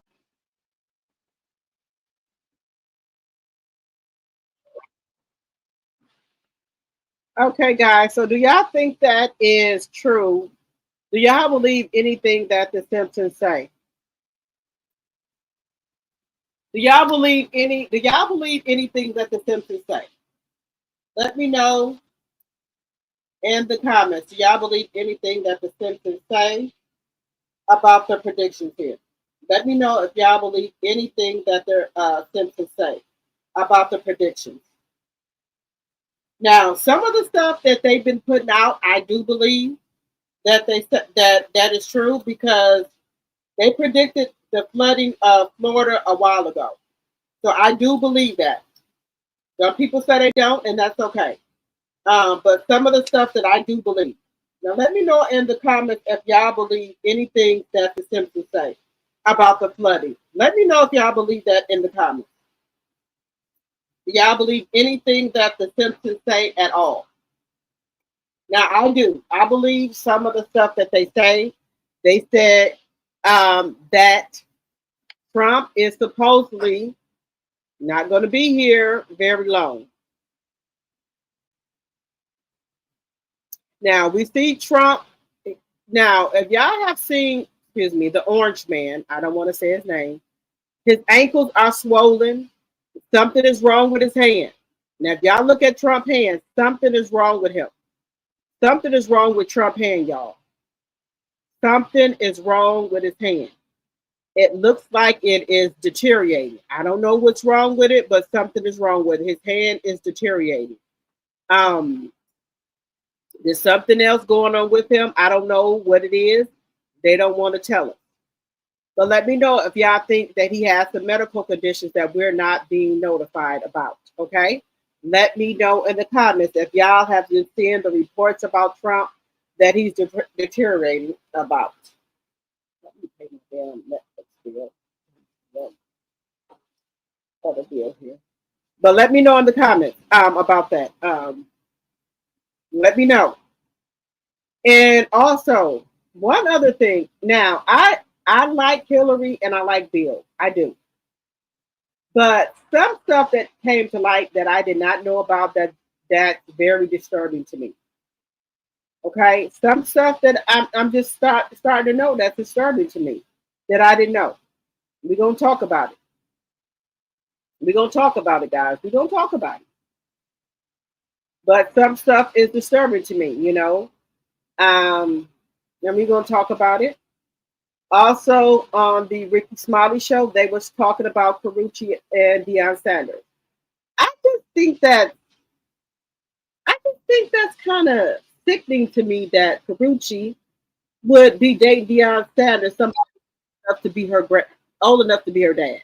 Now, let me know in the comments if you think that's kind of, just kind of sickening, y'all. Let me know in the chat. Let me know in the chat. Even Ricky Smiley is talking about that. It's just not, I don't know. Y'all let me know what y'all think. To 10 steps ahead. According to the source, they said before going under the knife, the Hall of Famer made a big decision. He banked his sperm, y'all, just in case the surgery impacted his ability, y'all, to have more children naturally. They say, quote, he discussed it with Karruche. The insider said, and they just... Sir, okay. This is what I'm talking about. Why would he bank his sperm? You have grandkids, sir. What? I'm confused here. Oh my God. So you're planning on having kids with Karruche? What the fuck? What the hell is going on here? Oh, I cannot. Y'all, I can't. I can't do it. What, y'all? What's going on here? He baked his. Y'all thought I was telling a fib here. This man has baked his sperm. Now, I done told y'all my uncle had a baby at 60 something. So that's not unheard of. Men can have babies up to the 70s, okay? My uncle was 65, 66 or something like that. He had a baby. So Dion Sanders, I don't know how old he is. They can still have kids, y'all. So he has put his sperm in a sperm bank because Karruche don't have any kids. Just saying. This is just for entertainment and learning purposes. Decided to do it. Is all this real? When they start, this is what according to sources, honey, they're saying, you know, this is all alleged and what have you. But they said Dion already have 5 beautiful kids, y'all. And while Karruche doesn't have any kids yet, they said she's definitely open, y'all, to have kids with Dion. So this is what is being reported. She wants to have kids with Deion Sanders? He has grown kids and grandkids. What the fuck? Oh, okay. So, you know, but, you know, me and a friend of mine, honey, she argued with me, and honey was, talking about Karruche ain't no damn woman. She's too young to be with that and stuff. She's 37. Yeah. That's not. She's 37, but she's a very sweet, genuine, loving person. Don't do that. And if Dion found something special in her because she's a genuine person and she don't be out here running in these streets. She don't hear nothing bad about Karruche being running around with all these different men. Like, no. But they compare Karruche to Tracy. They said Tracy was a lady. She was an elegant lady. She's an elegant lady as well. Yeah. They said she knew how to conduct business. They said Well, why is she going with a grandpa? Somebody old enough to be her fucking daddy. And she's an elegant lady. She can't find nobody her age. Just saying. The room crying like a fool because she loves him. You gonna cry when. Okay, I'm trying to figure out, is these women was her dad in her life? Was her dad in her life? I think these younger women go for men that's like they're allegedly, and in my very own opinion, this is my opinion, go for men that's their dad age because their father wasn't in their life. Are they looking for a father figure? That's why I make sure my daughter and her father have a great relationship. I don't want my daughter out here going with no fucking old ass man because she's missing her that fucking daddy. Just saying. Just something happened to your loved one. Yeah, but when that ain't acting no fool. When you cry, is that acting a fool? No, never. Okay, then. Well, it's never for her either. When people go through emotions, that ain't acting a fool. But Brad, they this man has a Santa Claus beard. Had the cameras this off man her look and, like did this gracefully and stuff. If they wanted the cameras off of them, they would have said that. They didn't have a problem with it, so nobody else should have a problem. I think he found the treasure in her. I shouldn't have a problem with it. This man is old enough to be her fucking daddy. I think women are going after these older men because they didn't have a father figure or dad in their life. That's why I'm glad my daughter father is active in her life. My husband is active in our daughter's life.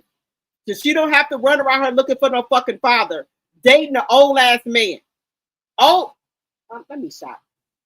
I do too. Because her whole demeanor, she is an example of what men are looking for. And I'm not talking about looks. I'm talking about her demeanor, her softness. Yes. She's really, her really maturity. Soft. Maturity. She's a lady. Yes. And mix, and you lucky if you can get Ricky Smiley, you should shut the fuck up.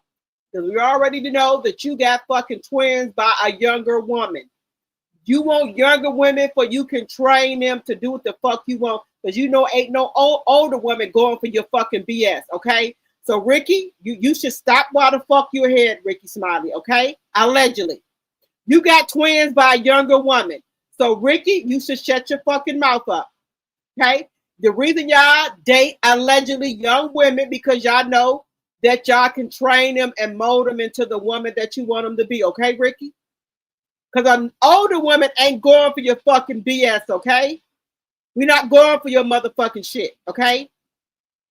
And the reason a younger woman wants your ass, they're after your fucking money, just so that you know.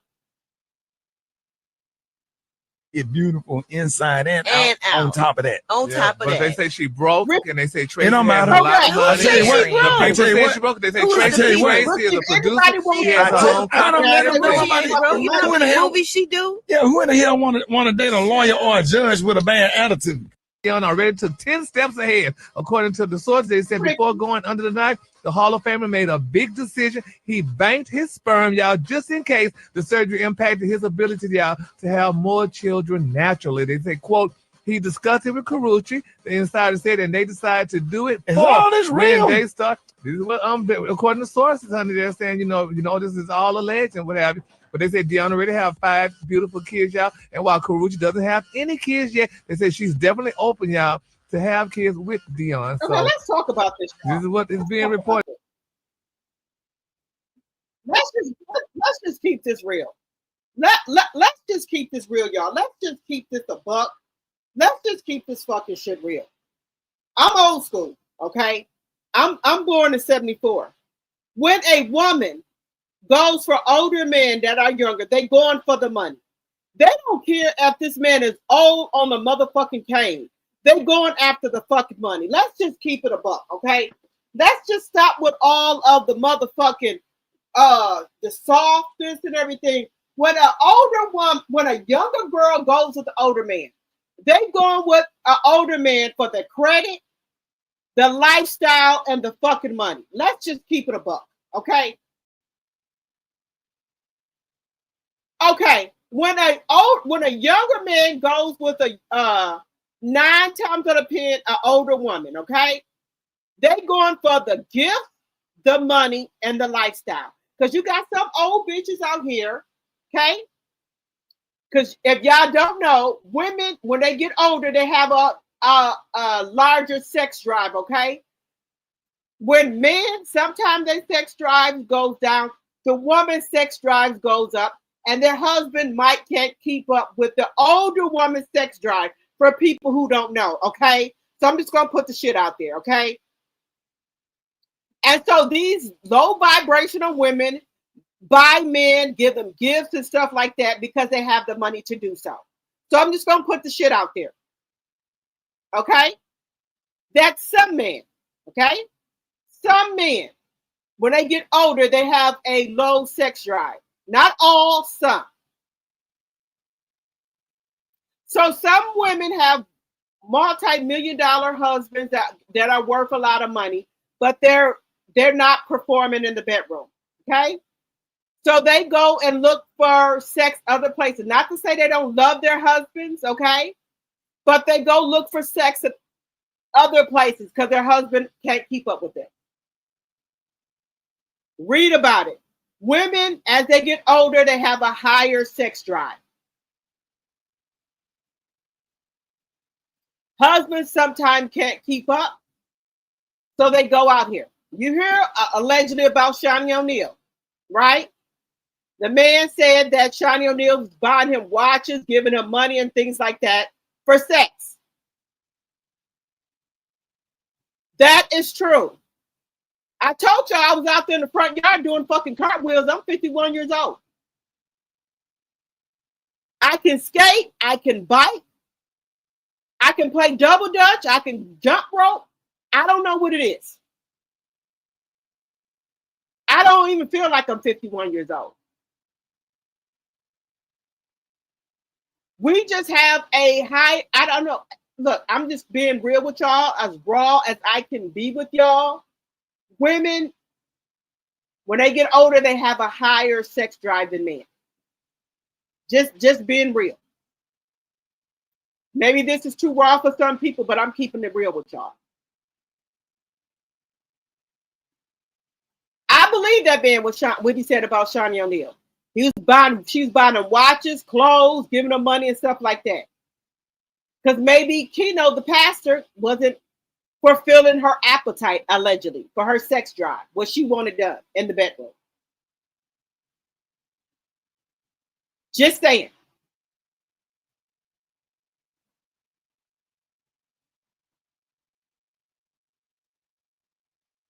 So some people don't want to admit it to themselves. It's the truth. Women have when they get older, their sex drive doesn't go down, it gets increasing. If you're older, let me know in the chat. If your sex drive has went down or went up, just let me know. You're all grown on this channel. My channel is 18 and up. This is the fucking truth. Women's sex drive, they get older, their sex drive goes up. And I'm just being raw and honest with y'all. Just being honest. I told y'all on my channel, I'm not going to sugarcoat nothing with y'all. I'm telling y'all the truth.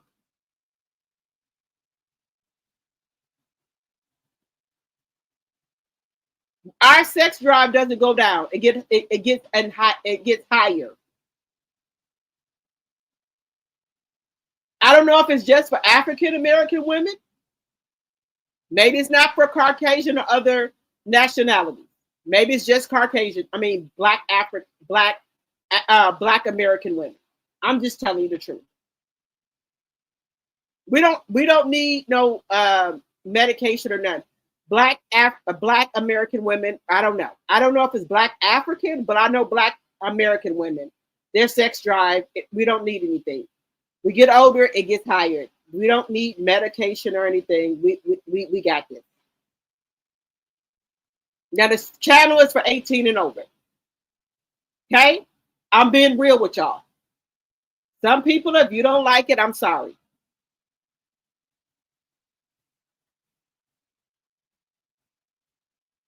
Being honest with y'all. I don't feel like I'm 51 years old. I don't know. I just don't. Sorry. Now, I don't know. You know, if that works for men or whatever. But I do know this.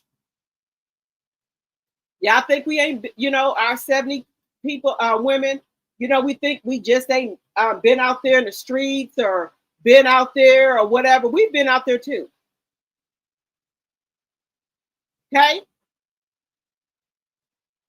I've been a freak deek and all that.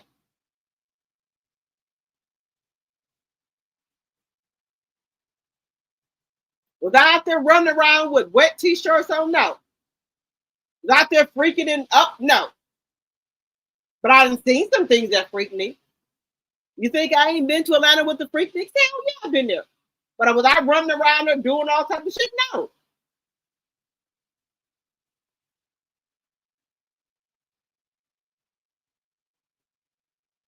But I do know that when younger women go with older men, they there for the money. And the vice versa for men, when they go with older women, most of them are there for the money. Now, some younger men do like older women because they got an old spirit. They can relate more to older women because some younger men are more mature and don't want the younger women. And it's just keeping it a buck. What is that guy that played in Power Da Vinci? Or what's his name? He was dating Lala. Now he's more mature for his age. He was dating Lala. He just like older women. Nothing wrong with that. And he's mature. Now, he got his own money, so I'm sure he wasn't after Lala for his money. He just like older women. Now you can get something like that. Like Usher, he likes older women. He was after Chili, and he was a young man. He wasn't after Chili for her money or anything like that. He was just more mature, and he wanted her. He wasn't after Chili for his money because he had more money than Chili.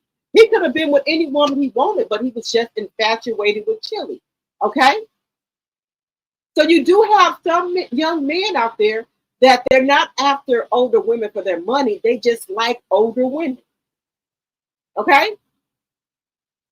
And vice versa. You can have some younger women that just like older men because they're mature. Vice versa. Okay? That could be the case. But, and that's really, but you do have young women that are out here that want older men because they got better credit, they're more established, they own shit, and they got money.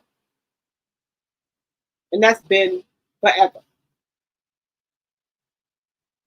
Just keeping it real with y'all. Just keeping it real. Y'all know that. My 70s ladies, 80s women, y'all know that. Y'all can relate to this. Linda, my degree is where you celibate, okay? My doctor will ask you these questions at your opinion. Okay. You know, I'm just being real with y'all. I'll be real. Like I said, y'all know y'all can put filters on y'all thing and stuff like that. And I was like, I don't want to be filtered. This is just me. This is how I look. Y'all accept me for who I am, and that's it. You know, this is it. I don't think I have bad looking skin. I don't think I'm a bad looking woman for 51. So I just, you know, I don't know. I'm having an epiphany or something, guys. And that's why I love my channel, because a lot of y'all have been rocking with me from the start. I've only had my channel for a year, and I love y'all because y'all be rocking with me no matter what.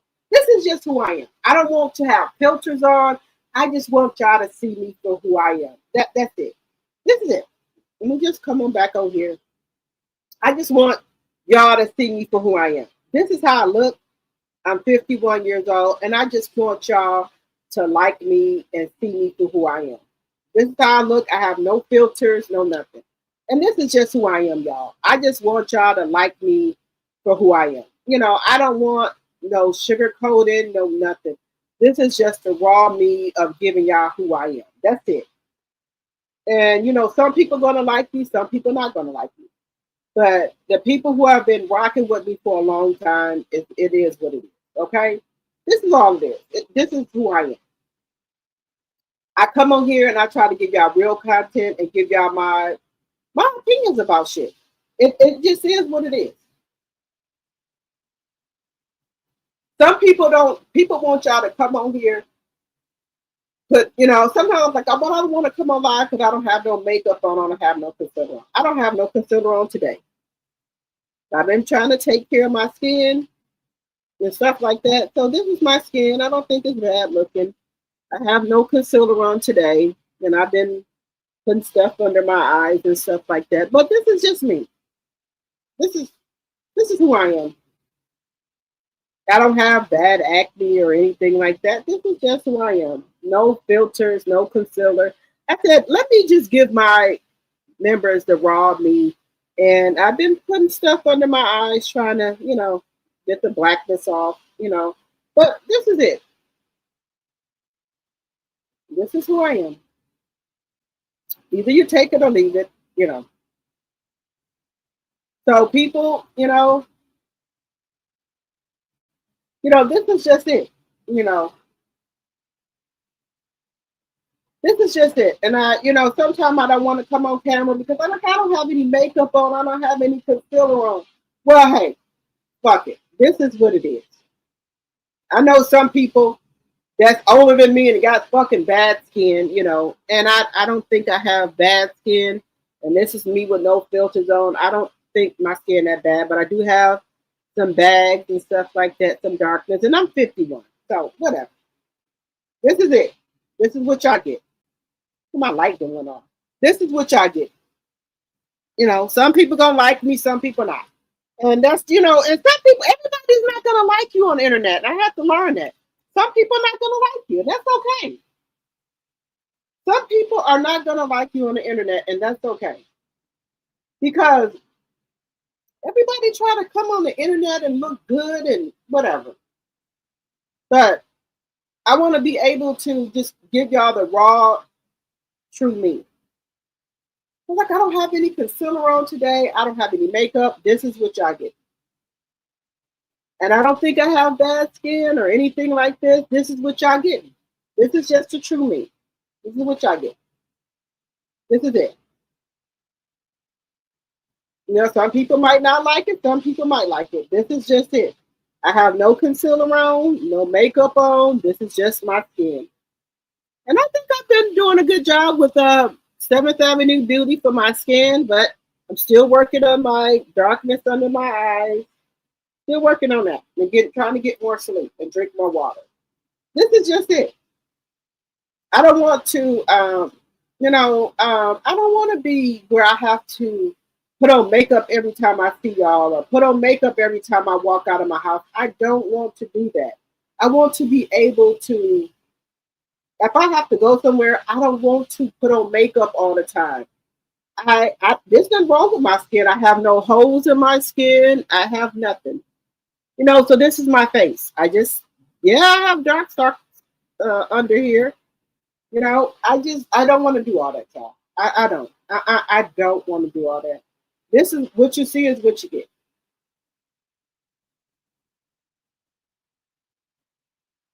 My degree says I never wore makeup, only lipstick and lip gloss. Oh, okay. But see, I have dark circles under my eyes from lack of sleep and darkness. So I've been putting stuff under there to try to get this to lighten up some. And so I put concealer under here. But I'm like, look, whatever. This is what it is. I don't have no acne, no nothing under here. I just have dark circles. So this is what you get. This is what you get. I don't have any wrinkles or anything, and I'm 51. So I don't have any wrinkles or anything like that. So this is what you get. Some people might like it, some people might not. This is what you get. I've seen some people look worse. I don't have acne, thank God. This is my skin. This is what it is. And then even when I do get makeup and stuff done, if I'm getting professional makeup done, I make sure soft beat. I don't want to look like I'm somebody else. Use a jade roller under your eyes. Jade roller? Is that on Amazon? My degree is real? Let me know. This is it, y'all. And that's why sometimes I don't come on camera because I feel like I'm not made up. I don't have concealer under my eye. I'm just giving y'all, this is the raw. This is everything. This is what it is. This is what it is. And I don't think I look bad for 51. Is that My Degree is Real? Is that on Amazon, the jade roller? But this is what it is, y'all. And that's why I say I'm just me. I'm just me, and I appreciate all of my supporters, my subscribers, all of my I appreciate all of my tea sippers, all of my tea drops. I appreciate all of y'all because y'all don't have to come over here and give me y'all time. Y'all don't have to do that. Y'all don't even have to come on YouTube and subscribe to my channel, but y'all do, and I very much appreciate that. It takes a lot of work to get subscribers and people, or what have. It takes a lot, and I don't want to come on here being fake to y'all or anything like that. I just tell y'all the real. I just tell y'all the real. I do. I just try to be real with y'all. That's all. Oh God. Okay. So I do want to get on. Okay. Thank you. My degree is real. Thank you. You brought yours at Dollar Tree and keep it in the fridge for coolness. Okay. I'm going to try that. My degree is real. Thank you so much. Thank you. I don't have a problem with taking advice and things from other people. Thank you. I very much appreciate it. I was going to talk about, y'all know I watch on the Rocks with Jade. I think it's Jada or Jade on the Rocks with Jade. I love her so much. She is so funny. And she is so real, guys. I love her so much. I love her channel. I watch Millie Chan. I watch Show Styles and Spirits. I watch, y'all know I watch my girl Sassy T. I watch Tea Talk with the Girls, Sandra P. I watch all of them. So I was over there watching Millie Chan, where a clip came up because they still watch Love and Marriage Huntsville. Okay. So I told y'all, I don't, I brought mine at Dollar Tree and it keeps it in the fridge. Okay. So, They watch Love and Marriage Huntsville, and I don't criticize anybody, but some people are male supporters, some people are millimeters. I'm a millimeter, so I stand with men. Okay, so Mel's no longer on the show. I don't watch the show, but I do watch clips and things like that if I'm on somebody else's channel or things like that. And what disturbed me the most, guys, was a clip that Kemmiie put up. I saw a clip of Kemmiie where she said that Jalen, when she asked Jalen if he wanted to go into family business with them, where I guess Kemmiie has some restaurants, her and Maurice, called Johnson's or something place. And her son told her that no, he's gonna, he's thinking about taking a job in Colorado for a some kind of computer engineer. And no, he doesn't want to go into business with her and Maurice and Monster. I guess some type of restaurant or something, because Maurice would be a warden or a drill sergeant or a dictator. And Jaden shared with her that he never felt like Maurice was not a father figure to him. He looked at Marcel as more of a father figure to him, and he looked at Maurice more as a big homie. And that he felt that Maurice didn't treat him like a son.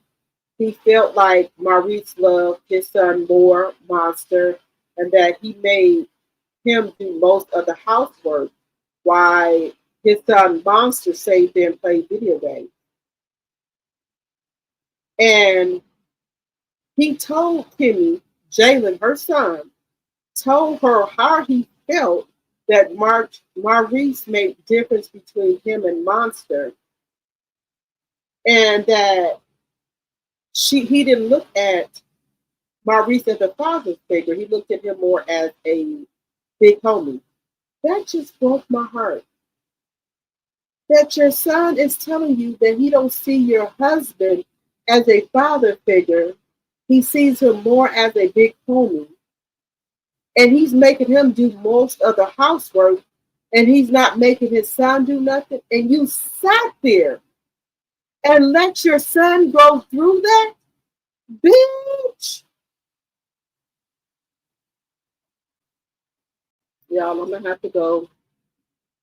Let me just go here. Bitch. How could you let your only child, your flesh and blood, go through this for a piece of fucking dick? Your son telling you he feels that Maurice treats him differently, and that Maurice treats his other son, his biological son, better than him? Oh my fucking God.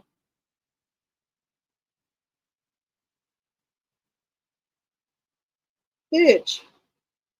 I could slap the fuck out of Kemmiie. Your own fucking son telling you how he feels, and you still with fucking Maurice? There was no fucking changes?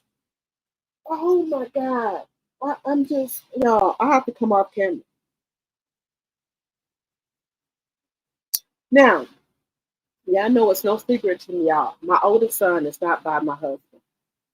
Me and my husband he has a son by another woman, and I have a son by another man. That's no secret to y'all. But I don't play any games about my son that's fake. I don't play no fucking games. Don't holler at my son. Don't say a fucking word to my fucking son. If something needs to be disciplined or something needs to be told to my son, tell me, and it's okay, I'll tell my son. Don't fucking fuck with my fucking son. Bitch. Discipline? If he do something wrong, you tell me. I discipline my fucking son. I did not play about my fucking son. Bitch.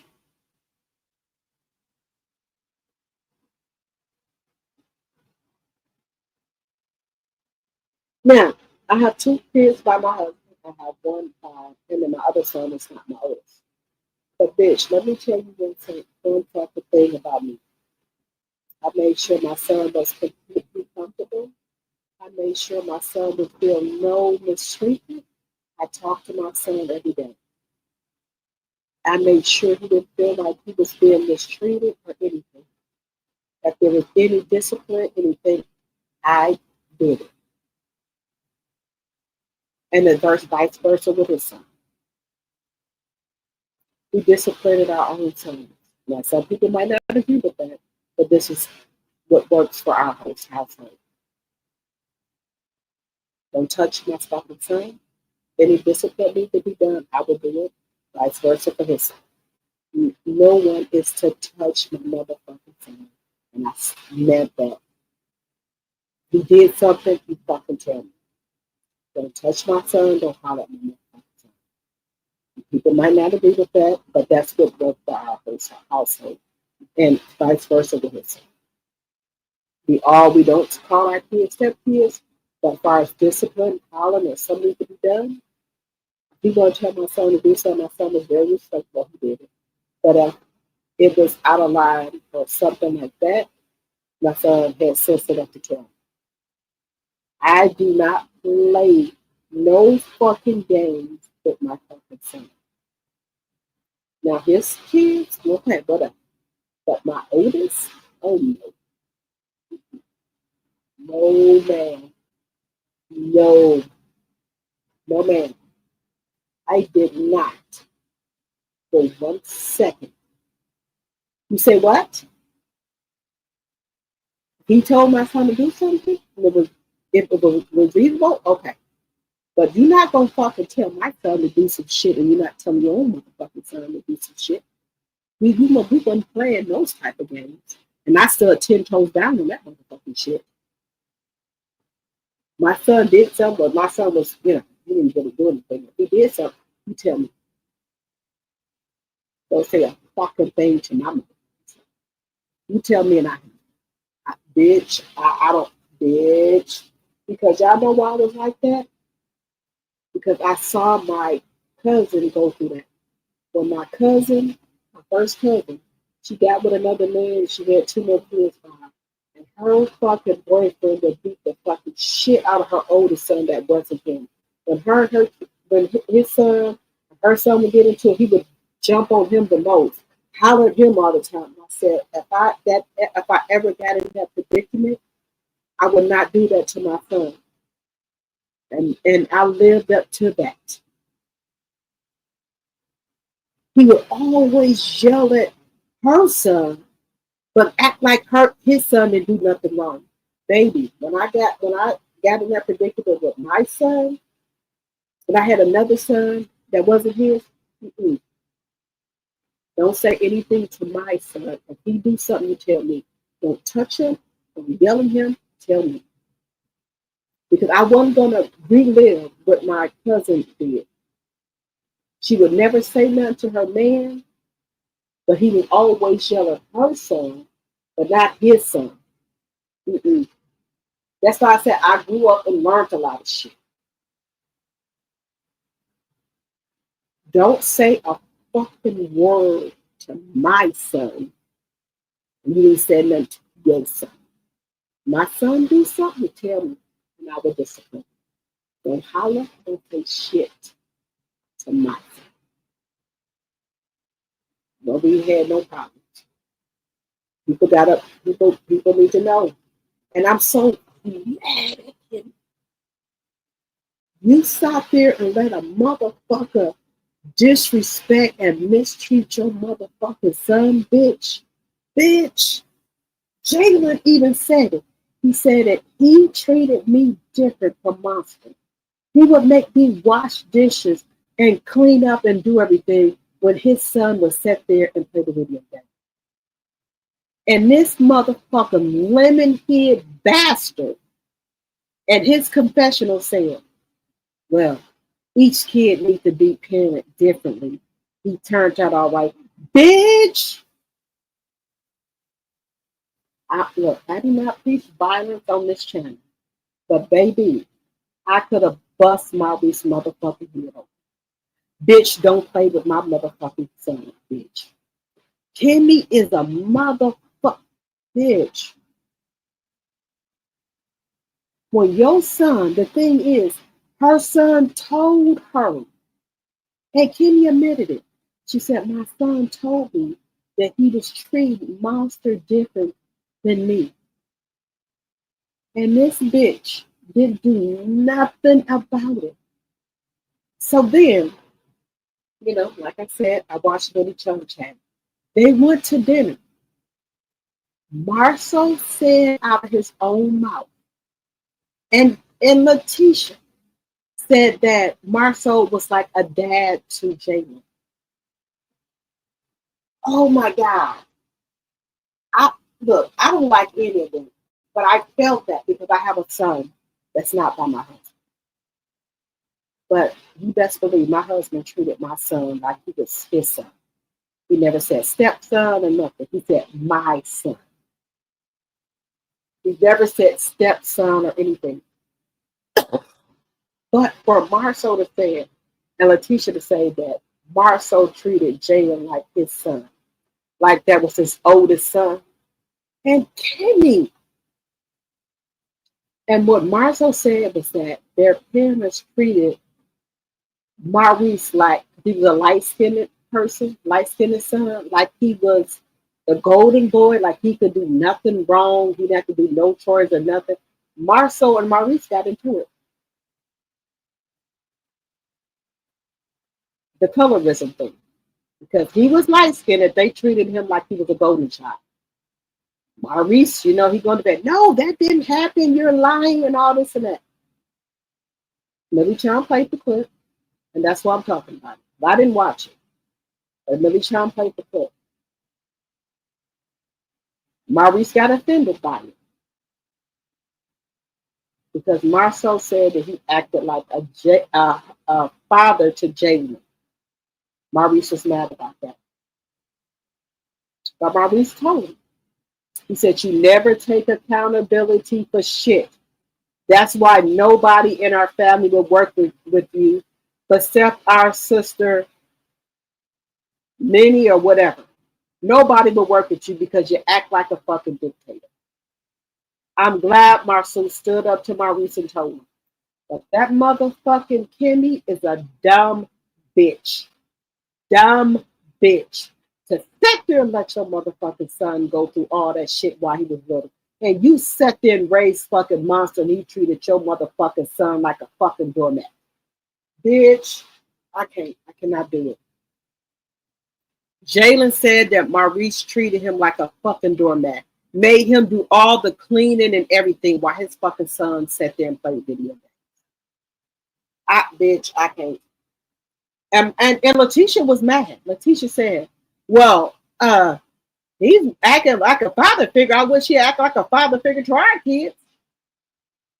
But he was more of the father. He said he see Marcel more as a father figure to him than Maurice. And Kemmiie said she knew it because Jalen had told her he doesn't see Maurice as a father figure. He sees Marcel as a father figure to him. He told Kemmiie that he treated him differently than he treated his own son, and Kemmiie did shit. What a fucking bitch. I think. Oh. Your son sat up here and tell you that your fucking, I can't, y'all, I'm so fucking, look, I have an older son that's 30. That's not by my husband. Do you think I would sit here and let somebody mistreat my motherfucking son? Kemmiie, and you got on national fucking television and said your son told you how he felt. That Maurice didn't treat him like he was his son. Bitch, is you? Oh.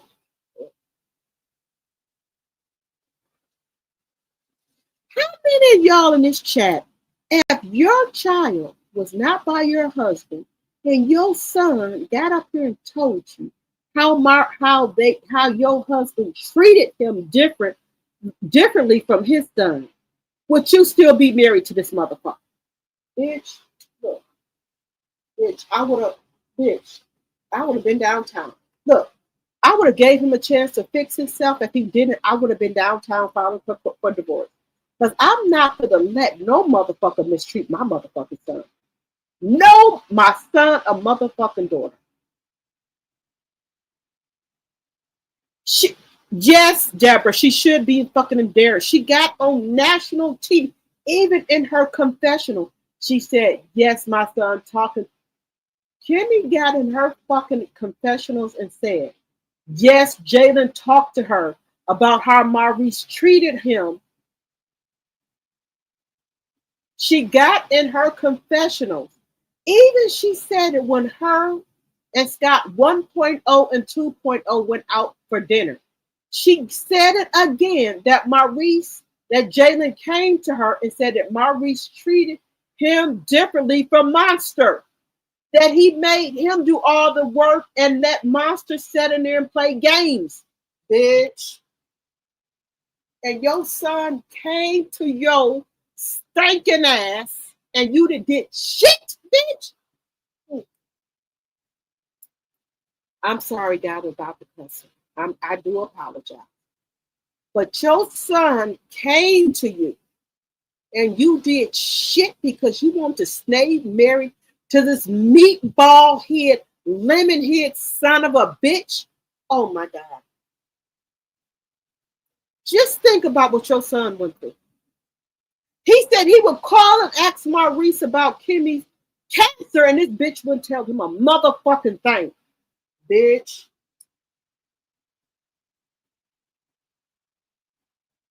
I can't, y'all.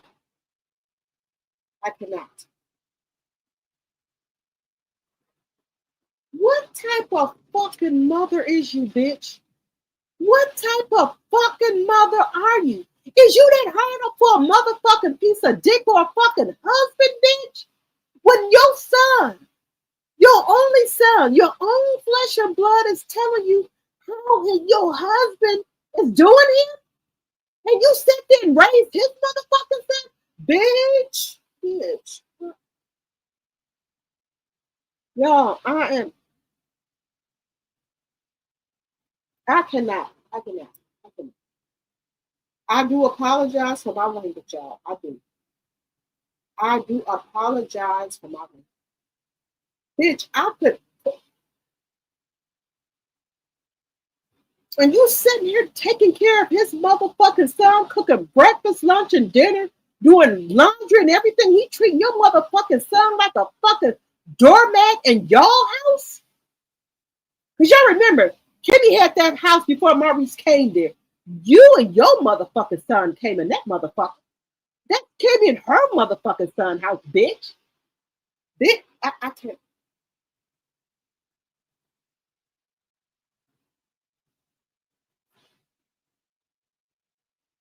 I cannot.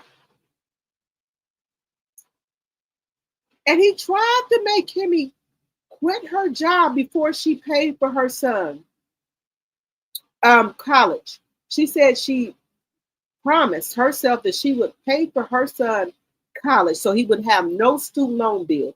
He tried to make Kemmiie quit her job before she paid for her son's college. Bitch, if you don't hard up for a fucking dick, I cannot. Excuse my language, you guys. I cannot. So Maurice must not be doing too good for her. She got a motherfucking service dog.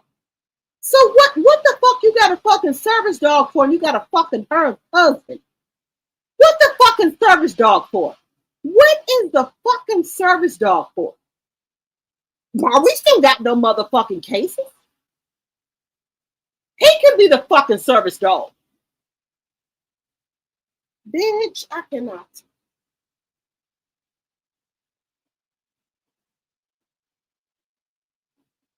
Why the fuck Maurice ain't the fucking service dog? He ain't got no motherfucking job. What cases is Maurice doing? He the fucking service dog.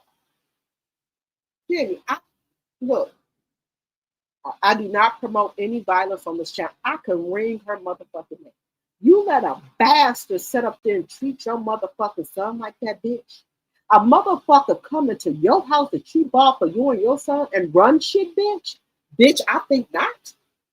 I think not, bitch. Bitch, I'm not ever that hard up for no motherfucking D. Never. I'm never that hard up for no motherfucking husband. I'll be rocking on my motherfucking church, on my motherfucking porch by myself with my motherfucking grandkids before I ever let a motherfucker treat my motherfucking kids like that, bitch. I don't care a fuck about no marriage, no motherfucking D, bitch. Just saying. Yes, Kimmie's son resent her now. Yes, he does. Jalen resent him. He said he ain't going to no fucking family business with Maurice. Bitch, you know her son, Jalen said, bitch, if you want him to treat you like that, you're on your own, bitch. I'm not going. I'm grown now. If you want him to treat you like that, bitch, that's your problem.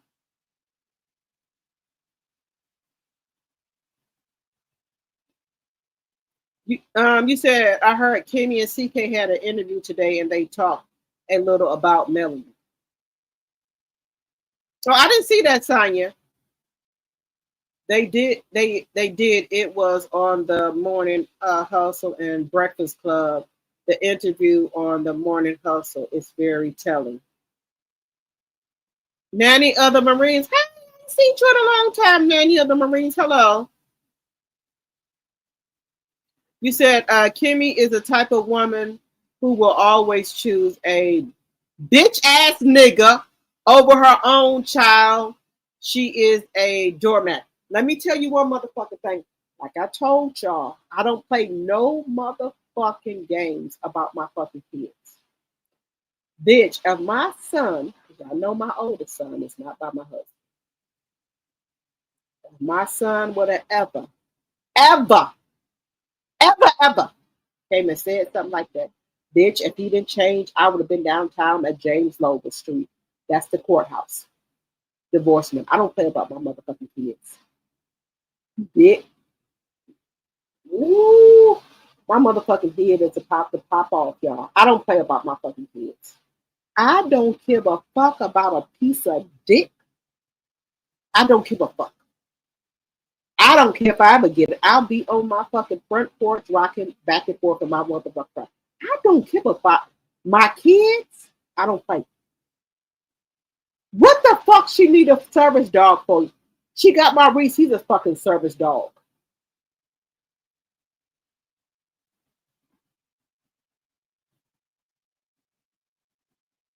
Hey Cam, Dr. T, don't apologize for nothing. You are a mother first, and I feel the same way. Girl, I will go to the fucking left about my motherfucking kids. I don't give a fuck about a piece of fucking dick, okay? I don't give a shit when it comes to my motherfucking kids. I'm just telling y'all, I'm just being 100 with you. I don't give a fuck about no motherfucking dick. I don't give a fuck about a husband, okay? Don't fuck with my fucking kids. And that's on everything I love.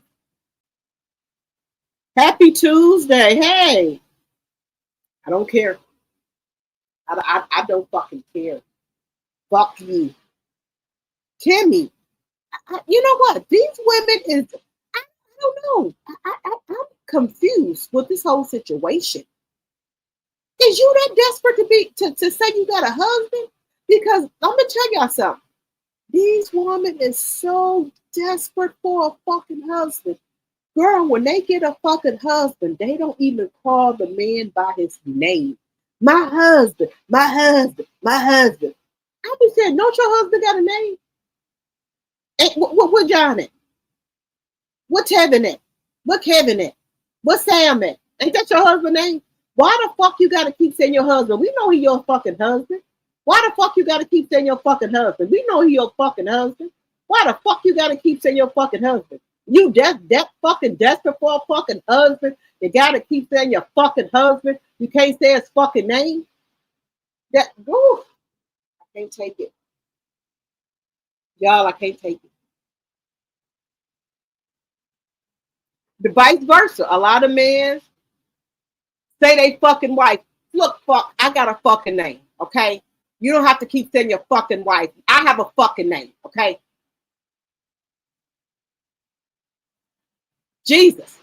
excuse me, I don't mean to use God's name in vain, but damn.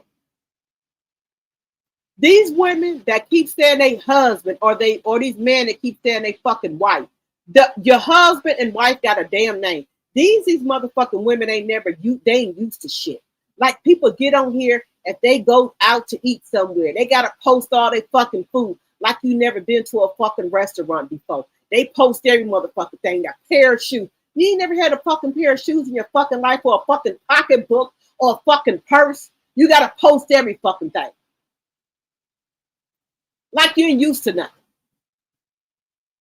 Now I do post some shit because I gotta post some shit because I'm a content creator. But goddamn.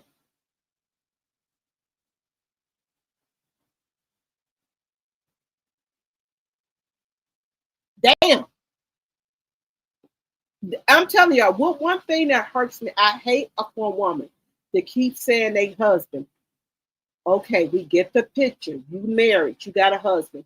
Don't your husband have a fucking name? Please.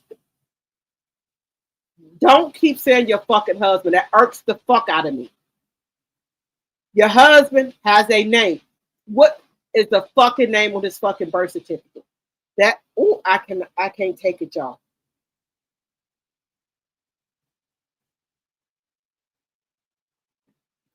Do not say my husband. What is your fucking husband's name? Like you're desperate for a fucking man. Shit. It's bad enough. A lot of your fucking husbands don't even got a job or nothing. Y'all taking them down there, putting them on your fucking welfare case before you can get food stamps and Medicaid. Now your fucking kids can't even go to daycare because this motherfucker ain't got no fucking job. So they saying, why should we get your daycare? He ain't got no fucking job. Why he can't watch the fucking kids? Woo, baby. Ooh, I cannot take it. Excuse me. Sorry. But somebody got to tell y'all stupid ass something. The women is now marrying people who ain't got a job. Then they wonder why they can't get daycare. Your husband at home all day. Why he can't watch the fucking kids? You swoop down there and put the sorry son of a bitch on your fucking case so he can get food stamps and medical. Why should they give you daycare? He ain't working. He can watch the fucking kids and pick them up from fucking school. I wish, who the fuck, what? Put a motherfucker on fucking, I'm trying to get where fucking welfare and benefits. You gonna take a sorry motherfucker and put him on your fucking case? What the fuck? I cannot. Y'all, I don't understand this. I don't understand this generation. I don't. Girl, I got some, look. Some women are taking the man, marrying the man with no job, taking them down there and putting them on food stamps, Medicaid, and then they trying to apply for daycare. How the fuck you gonna get daycare done when your husband don't work? So why would they give you daycare if your husband don't work? He should be able to pick them up from school and watch him. He ain't doing shit else. He getting free Medicaid and free food stamps. What he should be able to watch the fucking kids. Girl, how could you marry somebody without no job and going down there to apply for benefits? Man, help me help you. Help me understand this. How? How is you marrying somebody and taking them down there, putting them on food stamps and Medicaid? Please help me to understand this, y'all. How? Now, I'm not saying I've never been on food stamps and Medicaid myself. But when I got married, do you think I'm marrying somebody and going to put them on food stamp Medicaid? Just be honest here, guys. Hell to the fuck no. I took my own self off of food stamps and Medicaid. Do you think that the fuck I'm trying to go back down there and get on it? I'm just keeping it 100 with you. I called the place myself and took my fucking self off. So do you think I would get married and put my own motherfucking self, put a motherfucking God, we gotta get on something else. Let me get off. Let me get on. I just can't. I can't. We don't kill me, guys. We don't kill me. That's too deep for me. I don't know what's wrong with the Gen X of this generation, but we're gonna get on something else. But like I was saying, guys, I'm disappointed in Kemmiie. There's no way on this God green earth that my son will come to me, tell me that my husband is mistreating him, and I'm going to either rectify the problem or bring it to him and he don't fix it, or I'm not going to be down there on James Bowen Street. That's the courthouse in Milwaukee, Wisconsin. No way. No way. There's no way. There's no way. We never called our kids stepkids at all. There's no stepkids here. But if some women are that desperate and that thirsty for a husband, you do it. And you're still married to him. You got a fucking service dog. Why would you need a service dog?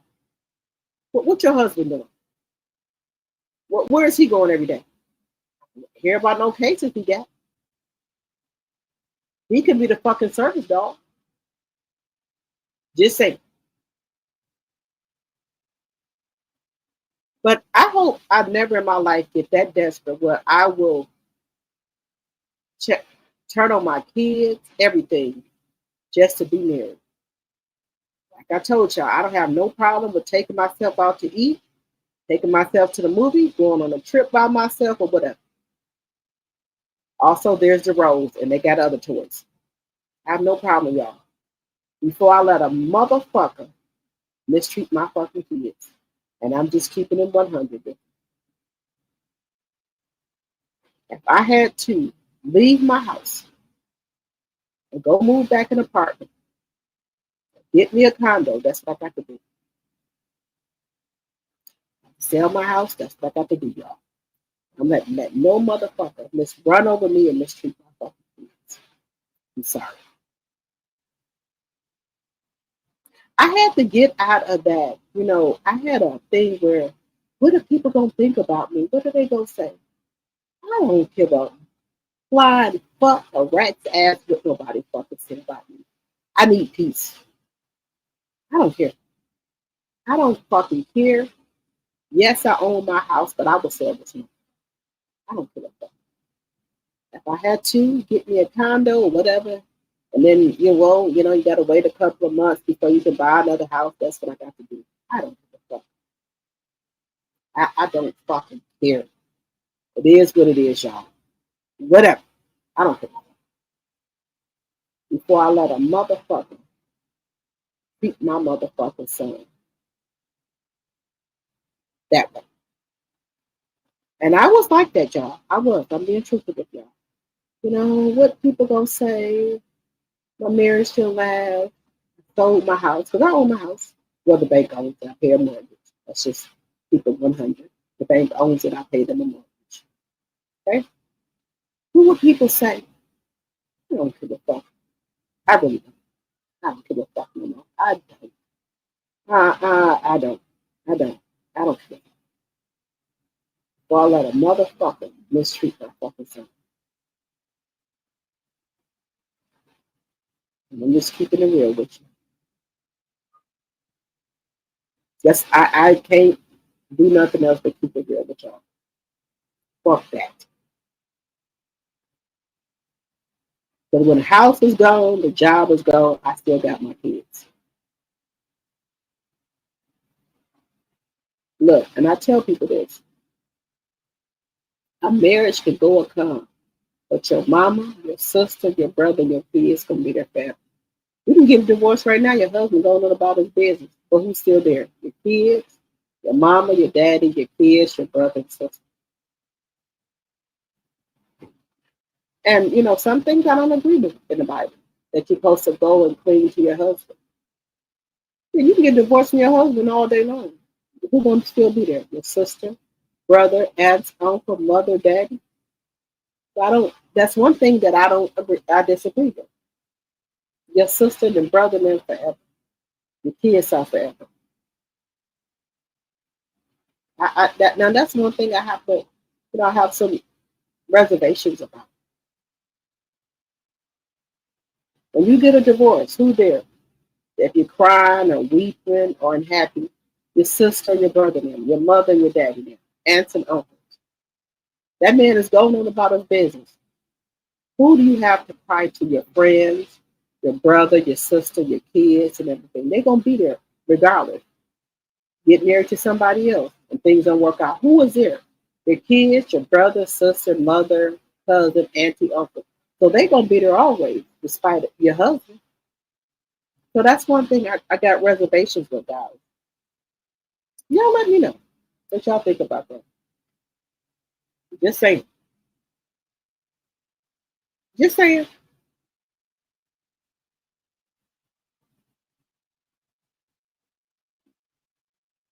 You said K. Smith said coleslaw is going to be in a woman's shelter with Little Miles.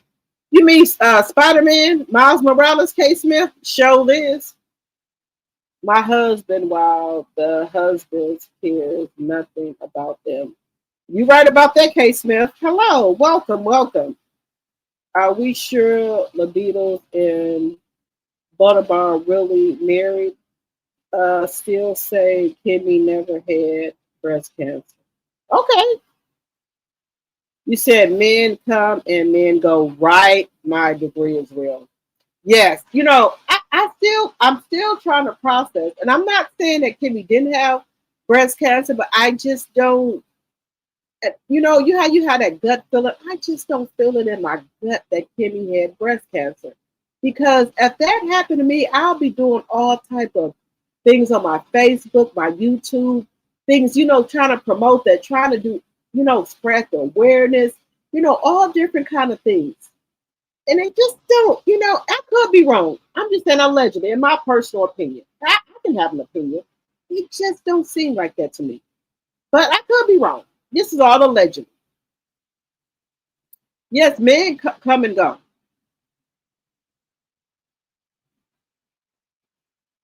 Maurice is just a terrible piece of man. You said the orange man is stopping a lot of stuff. Coleslaw better find a job. Bella, stop playing. Bella, don't play with me, okay? Let me see. You said yes, he's stopping a lot of stuff. Y'all know the Democrats from y'all know the Democrats from Texas is on the run right now, guys. They're in Chicago because they're trying to gerrymander the map in Texas. So they're on the run right now. They're in Texas. Excuse me, they're in Chicago right now. All the Democrats that are in the Democrats that are in Texas, they fled to Chicago because they're trying to make them vote on those maps.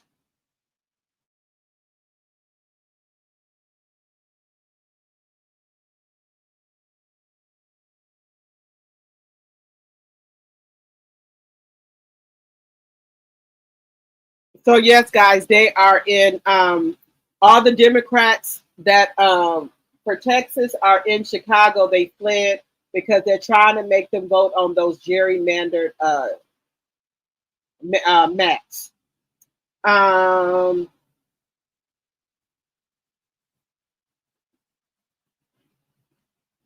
Let's see here.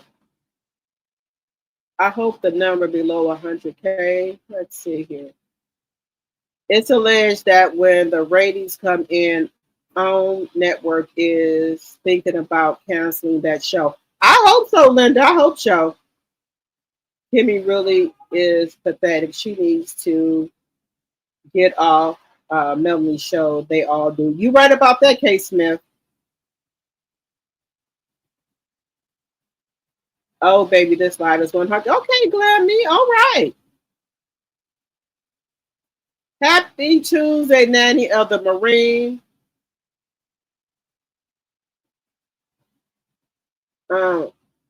Yes, Kemmiie was trying to shade Mel on the interview, talking about God bless you on your journey. The joke is on Kemmie's a driver beetle asked because Melanie is being very blessed and on her journey. She sure is. She sure is.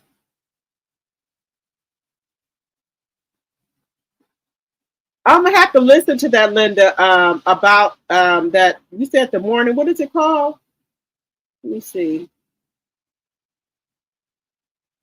Drop it. The Morning Hustle.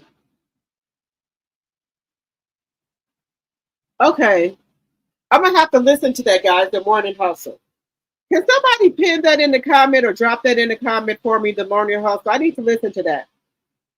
But guys, I've been on here for almost 3 hours. I told y'all when I get on here and start talking to y'all, my family, I just get on here and start talking, and I just keep it real with y'all. I don't try to get on here and be fake or nothing. I just talk to y'all from my heart and just keep it real with y'all. I just keep it 100 with y'all and just really talk to y'all from my heart.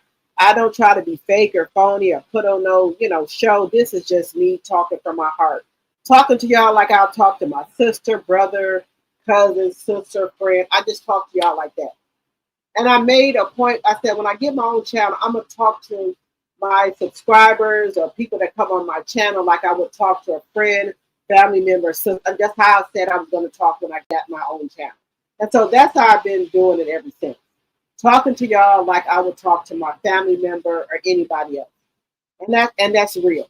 So that's how I've been talking to y'all. But I've been on here for 3 hours, so let me get up off of here. I've been on here for a long time.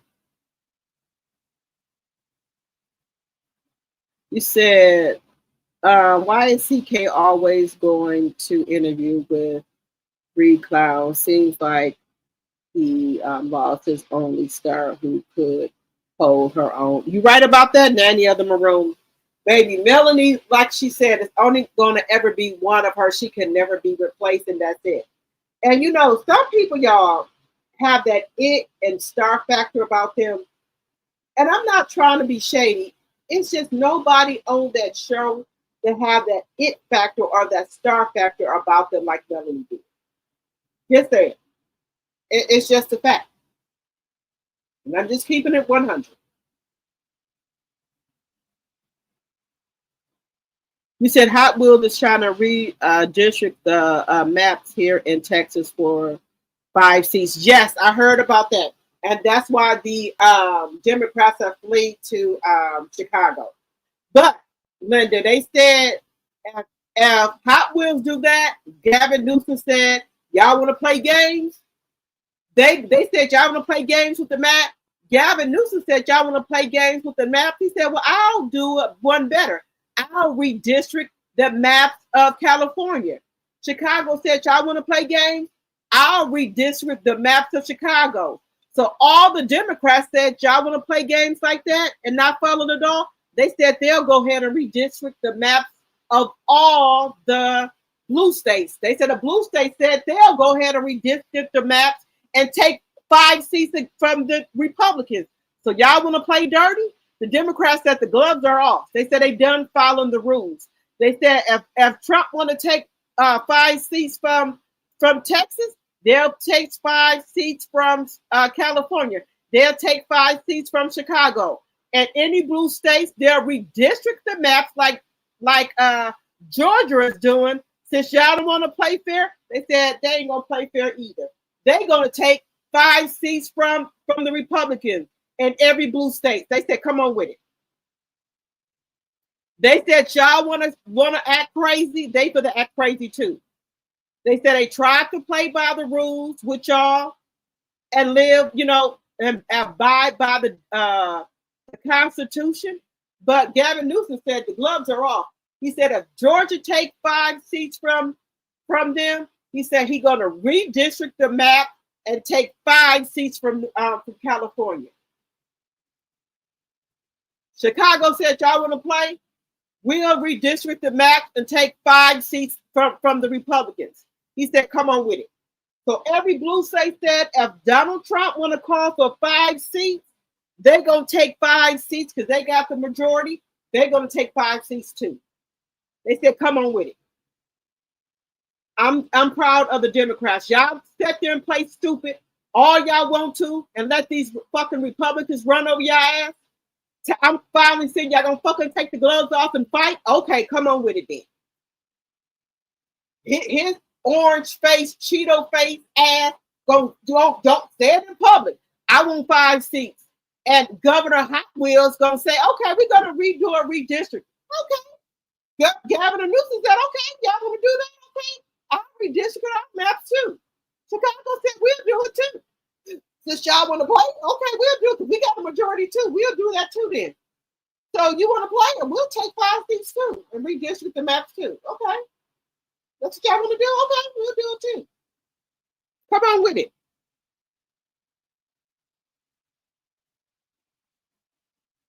The Morning Hustle, the whole interview is here on YouTube. Okay. Yes, my degree is doing. He's doing, but see, he came out in public and said he told Governor Hot Wheels he needed 5 seats from Georgia. So they go ahead and trying to do a vote to redistrict the map. And you know, the Democrats only hold a few seats, so they really can't do nothing. So Gavin Newsom said, okay, well, I'll redistrict. Y'all don't want to play by the rules, so I'll redistrict the California then. I'll go ahead and do that. New York, I'll go ahead and redistrict. Y'all don't want to play fair. You know, y'all don't want to abide by the Constitution. So why should the Democrats abide by the Constitution? Y'all don't want to fucking abide by it. So the Democrats say the hell with it. Y'all ain't abiding by the Constitution. We ain't either. So Trump won 5 from Georgia. Gavin Newsom said, I'll take 5 from California. I'll go ahead and redistrict that too, since y'all don't want to play fair. Chicago said, oh, we're not listening to the Constitution? Okay, I'll redistrict the maps too. I'll take 5 seats too then, since nobody want to play, since nobody want to abide by the rules and about the Constitution. Y'all want to play that game? We'll go ahead and do it too then. Yeah, since that's what y'all want to do. Hey, eye for eye. That's what I say. Just saying.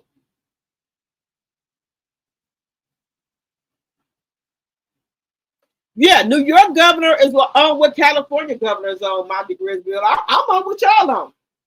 What y'all on? That's what y'all on? Texas, okay. I'm on what y'all on. Ain't nobody abiding by the Constitution. I'm the fuck not either. Whatever y'all do, I'm gonna do it too. I'm on whatever the fuck y'all on. Okay? That's how y'all want to play? Okay.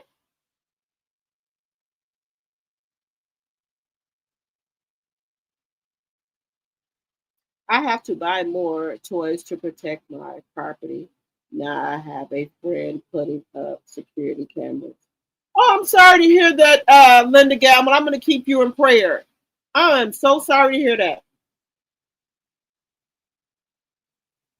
Yes, I'm worried about y'all in Texas. Now, you know, there's a lot of stuff going on in Texas, guys. So I pray for you, Linda, and your family and your friends and family. I pray for you. You know, I don't know if you live in Houston, but they're saying that Houston, Texas has a high rate of sexually transmitted diseases and things like that. There's a lot, but you know, and it's all over. It's all over. You know, people, you know, and it's not safe. It's not safe out here, and it's not just Houston. It's you know, I try to bring y'all information. So it's not just Texas, it's all of the Florida, Louisiana, where people who have HIV and giving it to other people. I got my mark charts on my fucking phone. I have my mark charts on my fucking phone. And this one lady said that she was dating a guy and she wanted to get serious with him. She wanted to go get tested at the health department, and she said the dude kept on making excuses. She said she had going to get tested, and he kept on making excuses why he couldn't get tested. Telling he was going out of town every time it was time to go get tested. So she said she stopped messing with him. She said because while every time it was time to go get tested, he kept on making up excuses. So she said for her recognition, he might get some, and was trying to give her some because every time it was time to go to the health department, he did not want to get tested. He kept on making up excuses. He had to go do this. he had to go get that. And I was hurt. Every time it's time to go to the health department, you got a fucking excuse. So what do you got, my boy? What the fuck do you got? But he wanted to be have intercourse with her, but he didn't want to get the fucking test. He had every excuse. No. You did the right thing.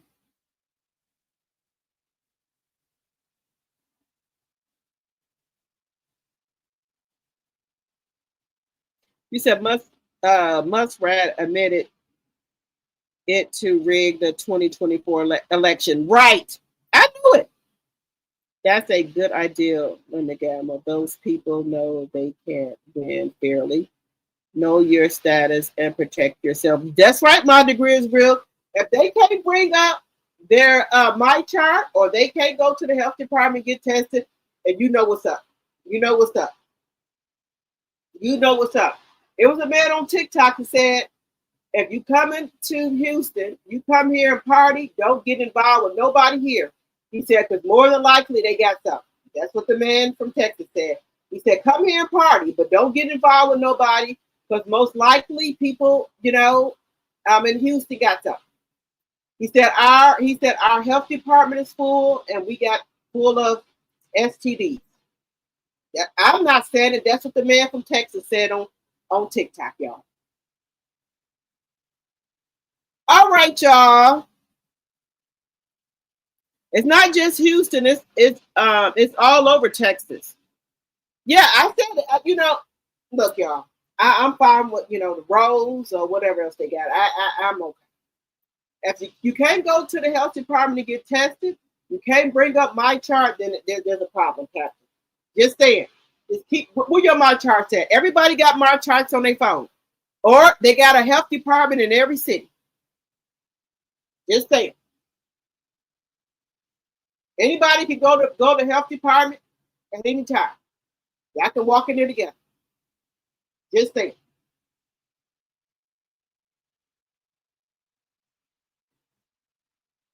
All right, everyone. I appreciate each and every one of you guys for coming over to my live, supporting my channel. Thank you guys from the bottom of my heart. But I'm going to get off of here. If you're not a subscriber, think about becoming a subscriber, or either think about becoming a member to support the channel. Make sure you guys gave a thumbs up, and I will see you guys tomorrow. Good night, everybody. I will see you guys tomorrow. Good night, everyone. And make sure you watch your surroundings. Make sure you're watching your surroundings. Keep your eyes open, and make sure you take care of yourself. I will see you guys tomorrow. Good night, everyone. Good night.